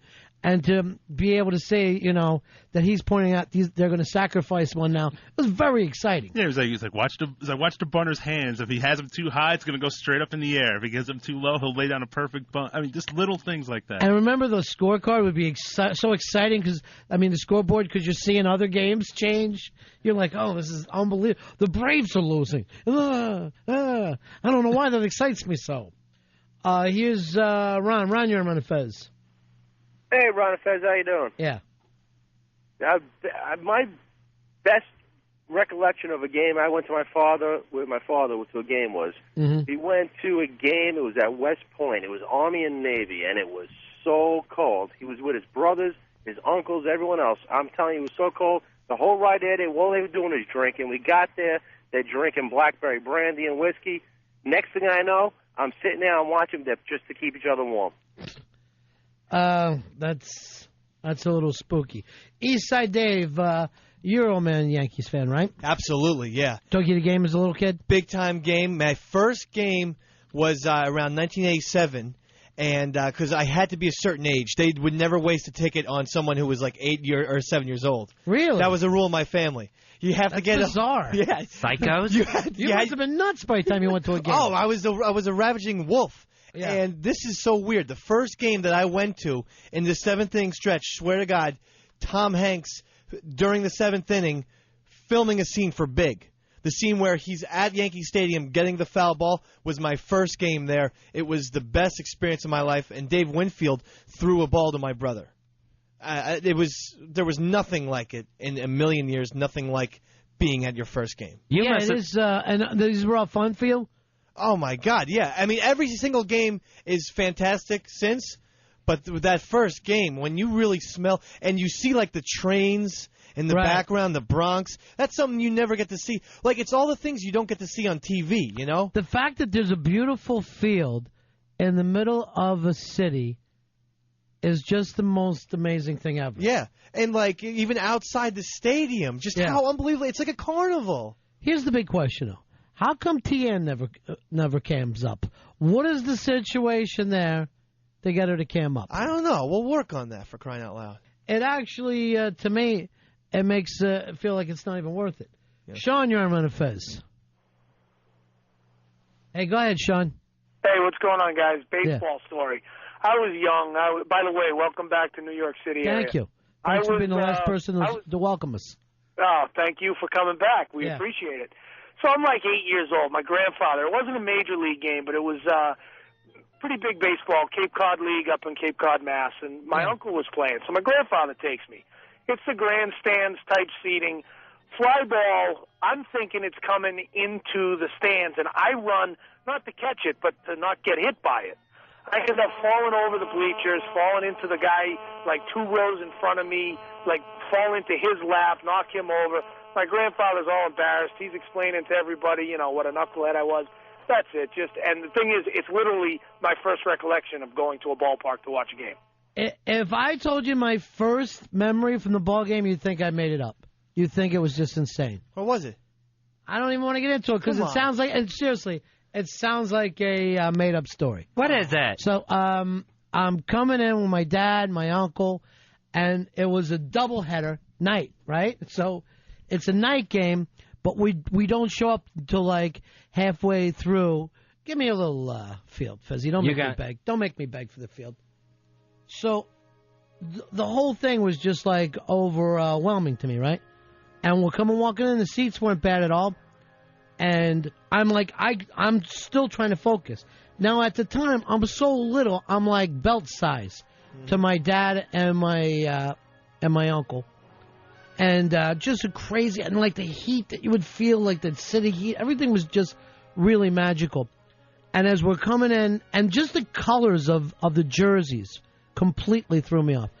And all of a sudden, a crack of the bat, and everybody kind of stands up because they know it's gone, right? So all I see, I hear the crack, and I see everybody standing up. So now it's like I'm in a canyon. And my old man picks me up, right, and holds me up, and I'm watching the ball, and he's pointing like, you see it, you see it? And it's just sinking out into the lights, into the nighttime, right?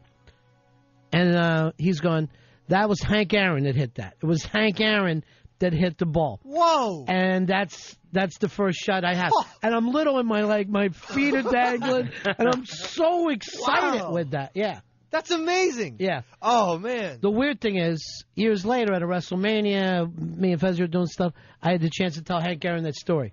Yeah. Completely blew me off. Basically, did a Jeff Goldman to. I guess every day somebody wants to tell Hank Aaron their Hank Aaron story. That's amazing. So I told my old man about it. He goes, "What do you do?"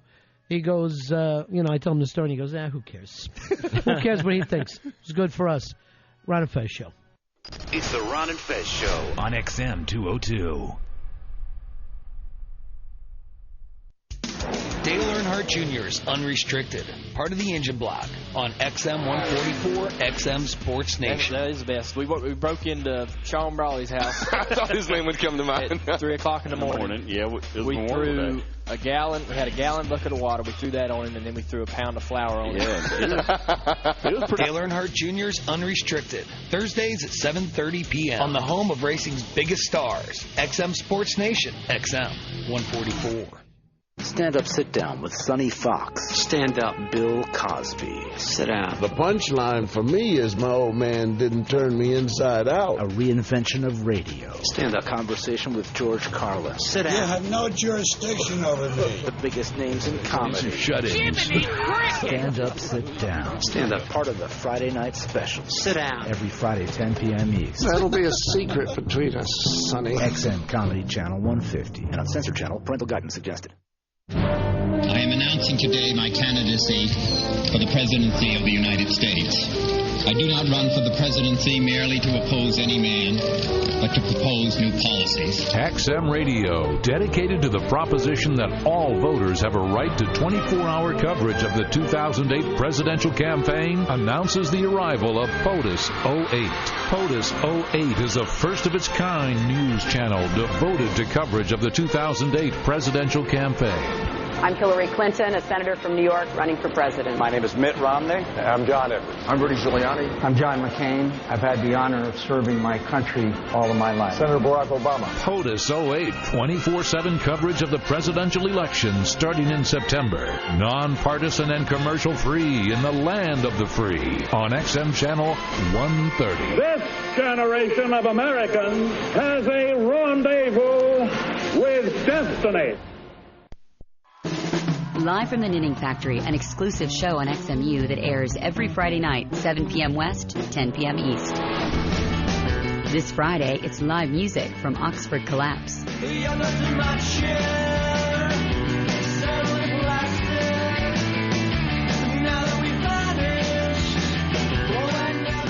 Live from the Knitting Factory, every Friday night, 7 p.m. West, 10 p.m. East, on XMU, Channel 43. America comes to America's capital, Washington, D.C., in the XM Performance Theater for Artist Confidential number 63. There's a Ventura Boulevard, there's a Ventura Freeway, there is no Ventura Highway. Yes, there is. Hear a live performance and stories behind the magic of over 35 years of hits. America on Artist Confidential. The premieres this Tuesday night at 10 Eastern on 70s on 7. The virus is an XL channel which may contain explicit language. Channel blocking is available by calling 1-800-XM-RADIO or in XM Canada, 877-438-9677. Could be the most disgusting program you've ever heard. Oh, what the hell is that? What the hell is that? Bacterial vaginosis. That is effed up. Just to clarify, it doesn't leak on its own. Oh, my God. What are you, crazy? What are you, insane? What does he have? He has rotting corneas. What do you have? I have rotting corneas. Wow. Let's just say he's got a growth. Oh, my God. It's the return of What the Hell Is That on the Opie and Anthony Show. If there's something on your body and you're pretty sure it doesn't belong there, call the Opie and Anthony Show. Oh, boy. Oh, my God. The hell's the prognosis? Geez. What do you think it is? What is the C sign? Canker sore. Canker sore. Our highly trained staff, which may or may not include a medical professional, will evaluate your oddity and then point and laugh accordingly. For more information, visit our website or email travis@foundrymusic.com. The best of Ron and Fez. It's the best. Ronnie, on the cover of the New York Post today, there's Rudy Giuliani with his wife, Judith Nathan, in a very nice lip lock.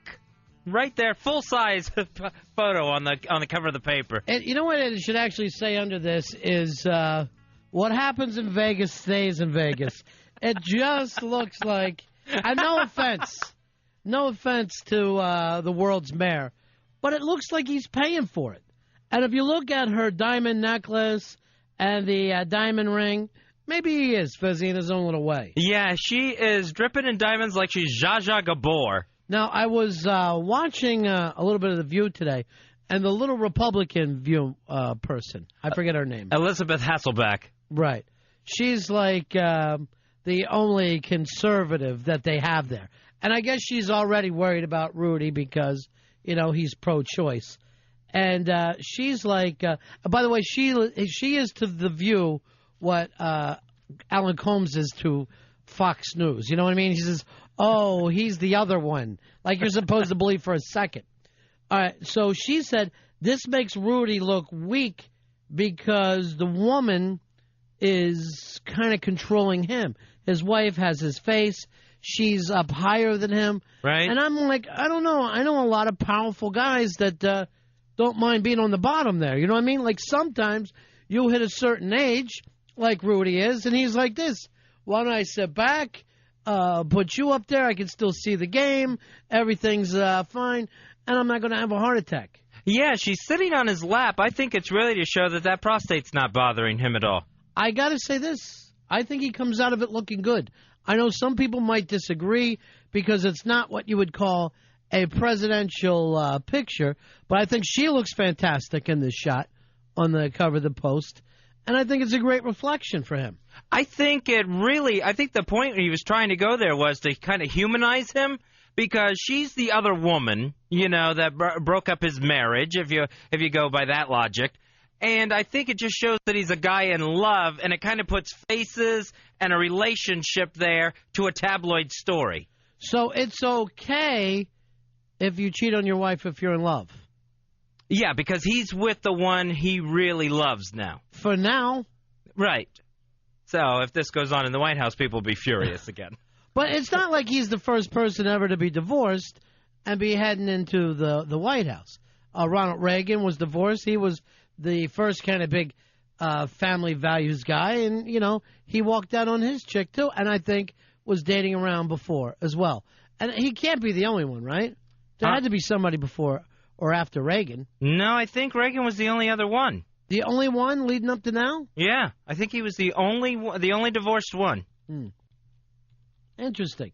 Yeah, I don't think it hurts him or helps him, and I don't think it's a real big that the story when he was with Judith Nathan, or as we used to say, hey, the mayor's eating at Nathan's again tonight.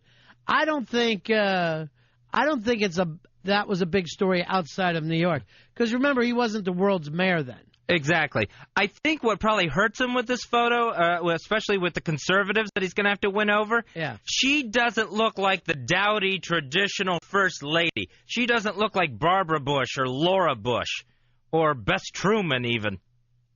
Isn't that a positive thing, though? Wouldn't you be glad to have a hotter wife than Bess Truman? I would want to do better than Bess Truman. Bess Truman was like having Vince Lombardi as the first lady.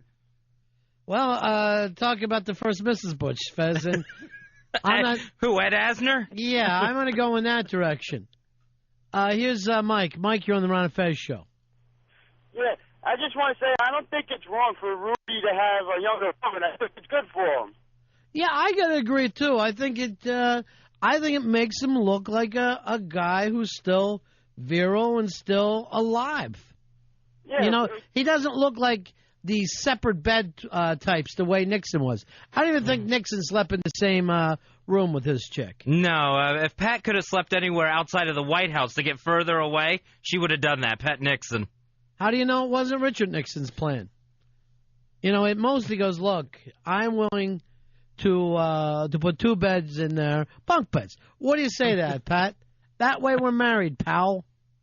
As long as they had a bar nearby, they were all set. Earl, what's this like for you? Does this bother you, or is it okay? I think it's kind of cool. I mean, you always saw Rudy as this kind of this robot, really, just this cold-hearted, unfeeling kind of guy, and now all of a sudden he's running for president, and it's a man kissing his wife. What's the big deal? Well, the fact that she's a lot younger and she's draped in diamonds, like almost like they're anchors. Like, this will keep you here, honey. Maybe there's more where that came from. That's what's going to hurt with conservatives in this picture. It's what she's doing. It's the diamonds. It's the look. She looks like a gold digger in this. I'd say she's a gold digger, but I never saw her with a broke. Let me head over here to Mark. Mark, you're on Ron and Fez. Hey, how you doing? What do you say, Mark? No, it's Juan, actually. Juan, how are you, buddy? Good. It actually, you're saying it makes him look like it. That's right. It makes him look. It's not really him. So what's your point? That is weak. He can't run for president. If he was for president, the Spanish and black people are going to be out of here. Hey, stop trying to get me to vote for him. Let me, you know what I mean? Don't work against him. Juan's calling from campaign headquarters. All right, Juan, it's one thing if you don't like him, but... No, but do you see what he did to New York? He turned New York into Walt Disney World. But that's not what this picture is about, Juan. You're going back, you're running it. The thing is this perception. Now, obviously, this was a stage picture, and he's got a lot of friends at the New York Post, so they're going to take care of him there. And the picture's out there. And does this work for him or against him? Now, remember, at this point, he's just trying to win the Republican vote. Right, that's who he's got to win over with this sort of thing. He's got to win over that conservative base. And this kind of looks like a Viagra ad. Like they should be in those 2 tubs out on the mountain cliff. That's not Viagra. That's the other one, right? Oh, Cialis. Johnny, you're on Ron and Fez. Hey, what's up? Yeah. What if Hillary Clinton becomes president? Who's going to be the first lady? Bill? First of all, Bill will speak still Mr. President is the way you'll refer to him. But this works out great for Bill Clinton because she's going to be very busy. And, when he was the president, he still found time to get away. Now when he's like, yeah, you're taking that trip to China, are you? Gone for a week and a half. He's going to be constantly suggesting that. What should we do about Israel? I'd go there. I'd take off tonight. Was this your new impression you're doing? That's my Bill Clinton. All right, we got Anthony in trouble. We got Anthony on the run. We got Fez Maria in here doing a 12-year-old impersonation. Anthony. Oh, another Anthony. You're on Ron and Fez. Yeah. Buddies.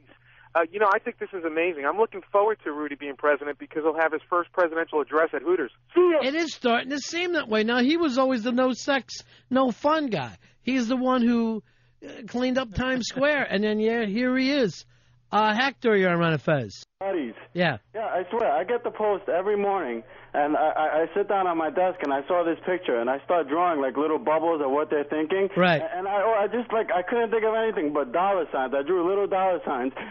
When I heard you guys talking about this, I started going crazy here in my apartment, running around. It's so funny. Starting to look for it, right? But, yeah. Now, here, it really does look like the office CEO is in Las Vegas. I couldn't believe it. When I heard you guys talking about it, I was like, I couldn't believe it. Anyway, have a good night. All right, peace out. And it really does look like Okay, I see her, but what is she doing there? Oh, Yeah. I see now diamonds. There's kind of a little Heidi Fleiss look to her in that picture. Yeah, she's hot. I give him all the credit in the world for that. Here's David. David, you're on Ron and Fez. Hey, how you doing? Yeah. Yeah, listen, that other caller was an idiot. All the blacks and Puerto Ricans are going to move out of New York City if he becomes president. What, are you kidding? Yeah, Make the city great. Yeah, we're not getting into that. That's a whole different thing. That's for, political talk radio. This is really just about this picture.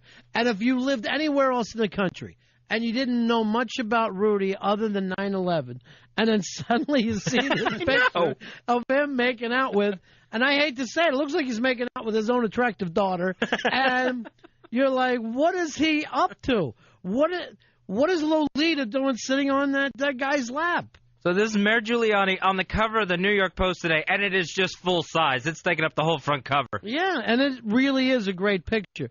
But you would expect to see this anywhere but for a guy on the day that he's deciding to run. Now, these things, maybe I'm completely wrong here, Fez, because these things are not done without focus groups.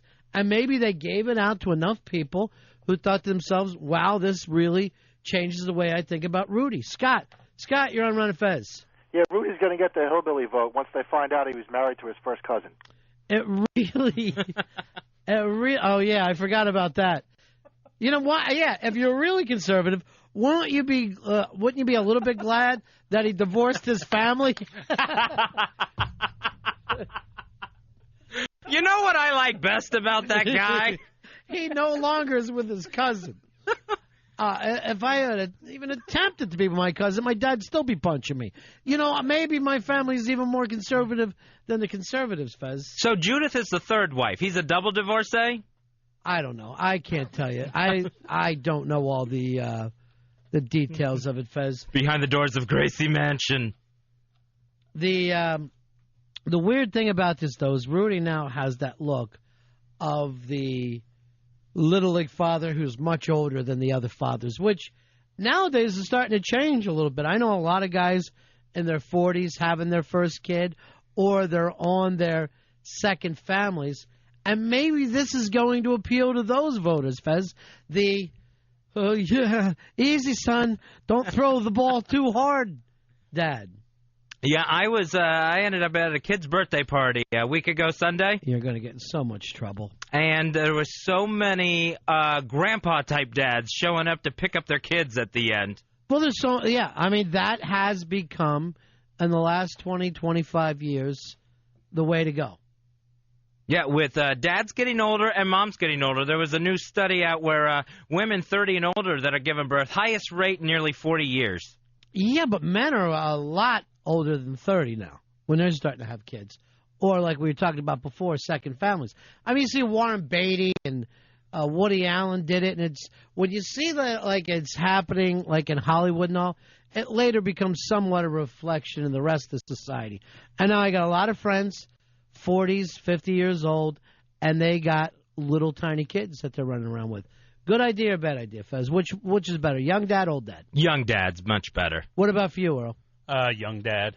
I got news for you, though. I was the young dad guy. I was like, when I would show up at the first grade things, I was always younger than the other dads. But now I think, I'm at a thing now where I have a much better attitude towards life. I'm not as quick to yell, wouldn't be as quick to do crazy stuff. Maybe the older dad thing, not a bad idea, because when you call it grandpa dad, what kid doesn't like to spend time with his grandpa? Where the father is always either smoking or he's way too busy or shut up, don't you see I'm on the phone? Your grandpa has nothing but time for you. He wants to teach you how to bait a hook. Maybe that's the guy that should be raising the kids. So a guy who's going to have his kid probably going into high school while he's going into retirement. Here is Jackie. Jackie, you're on Ron and Fez. Lost you. Here's John. John, you're on Ron and Fez. Hey, fellas, what's up? Yeah. Hey, Giuliani has a girl. What does Black Earl have? That's a good point, Earl. Why, you're putting down Giuliani. Well, I mean, but I would be stupid enough to marry my cousin. Married for 14 years. Maybe he had to get married. You don't know. Here's Steve. Steve, you're on the Ron and Fez show. Yeah, old dads are less likely to whip your rear end, you know? Well, they're less likely to take on everything as a threat. They start to slow down. They already know that they're getting older. You know, when you're the young dad, when the kid starts to play video games or you're playing ball in the backyard, you're still a little competitive with them. You're still trying to slap the ball back in your face, and that's not the best way to be with a kid. It just seems like the young dad's going to have the energy to chase a little kid around. You would think. And yet, that dad's never home. He's either out working a second job, or he's still running around, or he's playing in his own softball league. You would be surprised, Fez, how fast that all kind of goes down. And maybe you need a couple of years on you to slow down the world with it. You know what I mean? To be able to say, I'm going to take my time. This is important. Because when you're 20-year-old dad, none of that seems important. It all feels like you're like a kid. Like, oh, I'll be young forever. The kid will be young forever. Paul, you're on the Ron and Fez show. Yes. Yeah, we got you, Paul. How are you? What can we do for you, pal?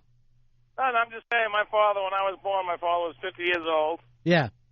And he wasn't a bad father, but, 50 years old, I'd go to, he'd go to my games, baseball games and stuff, and people would say to me, hey, that's, well, who's that, your grandfather? Right. It's a little, I guess it hurts a little bit. It never bothered me, it bothered my brother, because my brother's a little bit older than me. I'm the baby of the family. Right, so... I have a sister that's 17 years older than me. And right. then there was a 17-year space between my next two... All right, Paul, you were an accident. Your parents had every right to this whole thing. No, really, actually, I was an accident because I'm now 40. My brother's 42, and my sister's 44.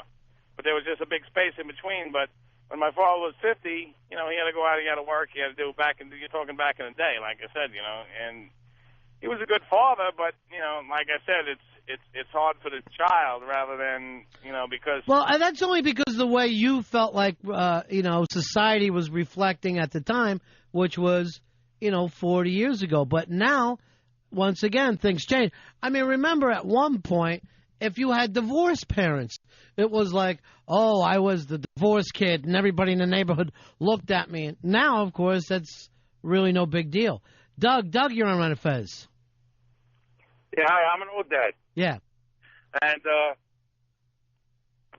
because of medical reasons, it took me and my wife 10 years to have kids. Right. So I'm 42 and I have two 15-month-old twins.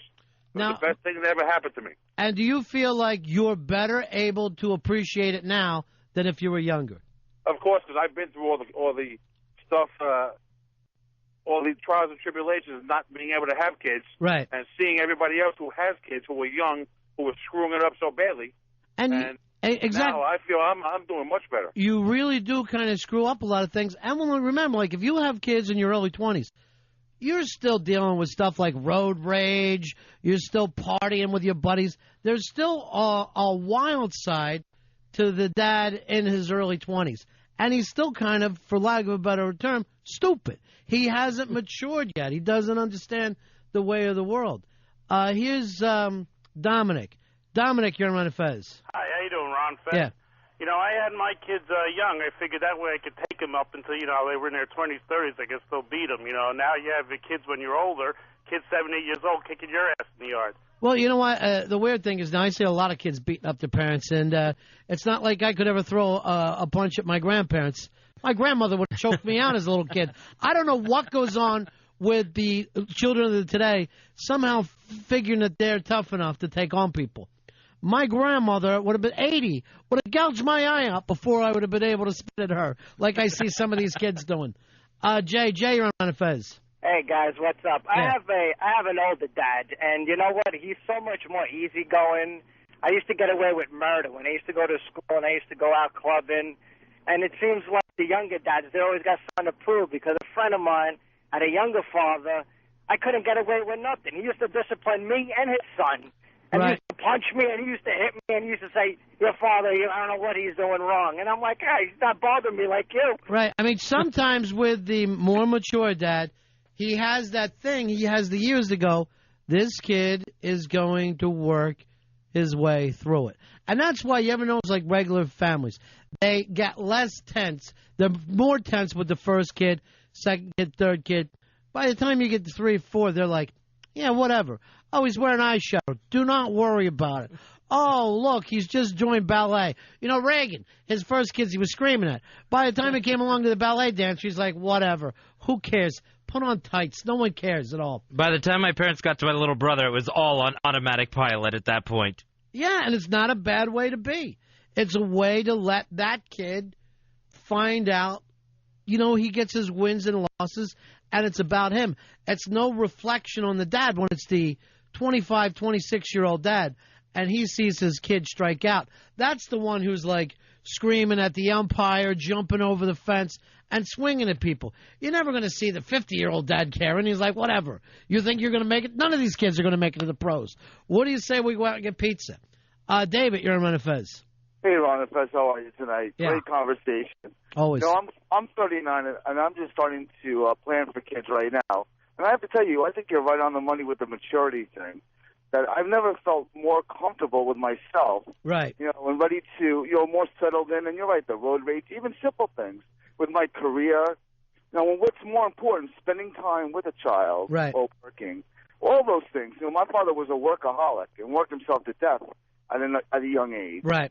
And now we can use that, you know, and impart on our children what we've learned rather than being so young. Exactly. I mean, there's so many of those things that the kids pick up on of like, oh, my dad's too busy, or, you know, my dad has to work. And you see, you know, the guy just sweating through things. And sometimes to be a little more financially set, have more time. Like when you're 25 years old, you think you want to read a book to a kid? No, that's right. always what used to be considered the grandfather. He would get to that point in his life where he would go, you know what's really important in life is your family and having time with them. Time with them and focusing on the child and what's important rather than the almighty dollar. Right. That's really part and parcel of what your whole conversation is about. Right. I mean, I didn't have that from my father. No. He passed away, and I thought that, you know, you see him as a ghost coming in at 8, 9 o'clock, 10 o'clock at night. Where was he? You know, and it was just all about work. I think now I can be a much better father and husband. Right. You know, starting this late. I mean, sometimes you want to start a little earlier, but I don't know. I think this is the greatest time of my life, you know, heading into 40 years old. It really is. It sometimes is a much cooler, better place to be, and he came up with a couple of good points there because you finally start to say, this is who I am, good, bad, or indifferent. You no longer have to prove things to the world or to the guys that you went to high school with. You know, like everyone goes back to their 10-year reunion, and it's like, did you see my car out front? Here's my chick, blah, blah, blah. You go back to, like, your later reunions, and it's just like, hey, we're still alive. We made it. You know what I mean? All that competition starts to slow down a little bit. I know. I got my 10-year reunion coming up next year, and I'm really looking forward to it. You got your 10-year reunion and of your 25th reunion. Here's Brian. Brian, you're on Ron and Fez. Hey, what's going on, guys? I Yeah. just wanted to say I'm a young dad. You know, I had my first daughter. I had my daughter when I was 20 years old. Mm-hmm. She's 8 today. I had my son when I was 25, and I have to agree. If I had a little bit more financial security, been a little bit more mature, I would have been better off. I work a lot of hours now to keep, kind of keep pace with things, and I'm out of the house a lot. And it would be much better off if I had a couple extra more hours to be able to read those books to my kids and put them to bed myself, rather than my wife doing it or one of my mother-in-law doing it or something like that. You know, I guess there's pluses and minuses, to either side. But I completely disagree with Fez said about when you're the young dad, you have that energy to chase that kid. Because normally when you're the young dad, you say to your wife, take care of that kid. It isn't until you get older until you start going, you know what, this isn't a chore. This is kind of great to be able to be the guy to take care of the kid. You just make so many mistakes in your 20s. Your entire 20s, you look back on with just cringing. Just a cringe. So who knows, Fezzy? It works either way. I'd like to see you and Earl adopt together. You're going to be one of those different kind of families that kind of takes a Rosie cruise. But the two of you, I think, would make nice mothers. Earl, you don't want kids? No, not at this stage of my life, no. You feel like you're too old? Yeah. You gave up on it completely? Not completely, but I'm like, at this stage, not right now. Why don't you do this? Start working towards being a wino. Base your life towards that way. We'll right back, Ron and Fez. It's the Ron and Fez Show on XM 202.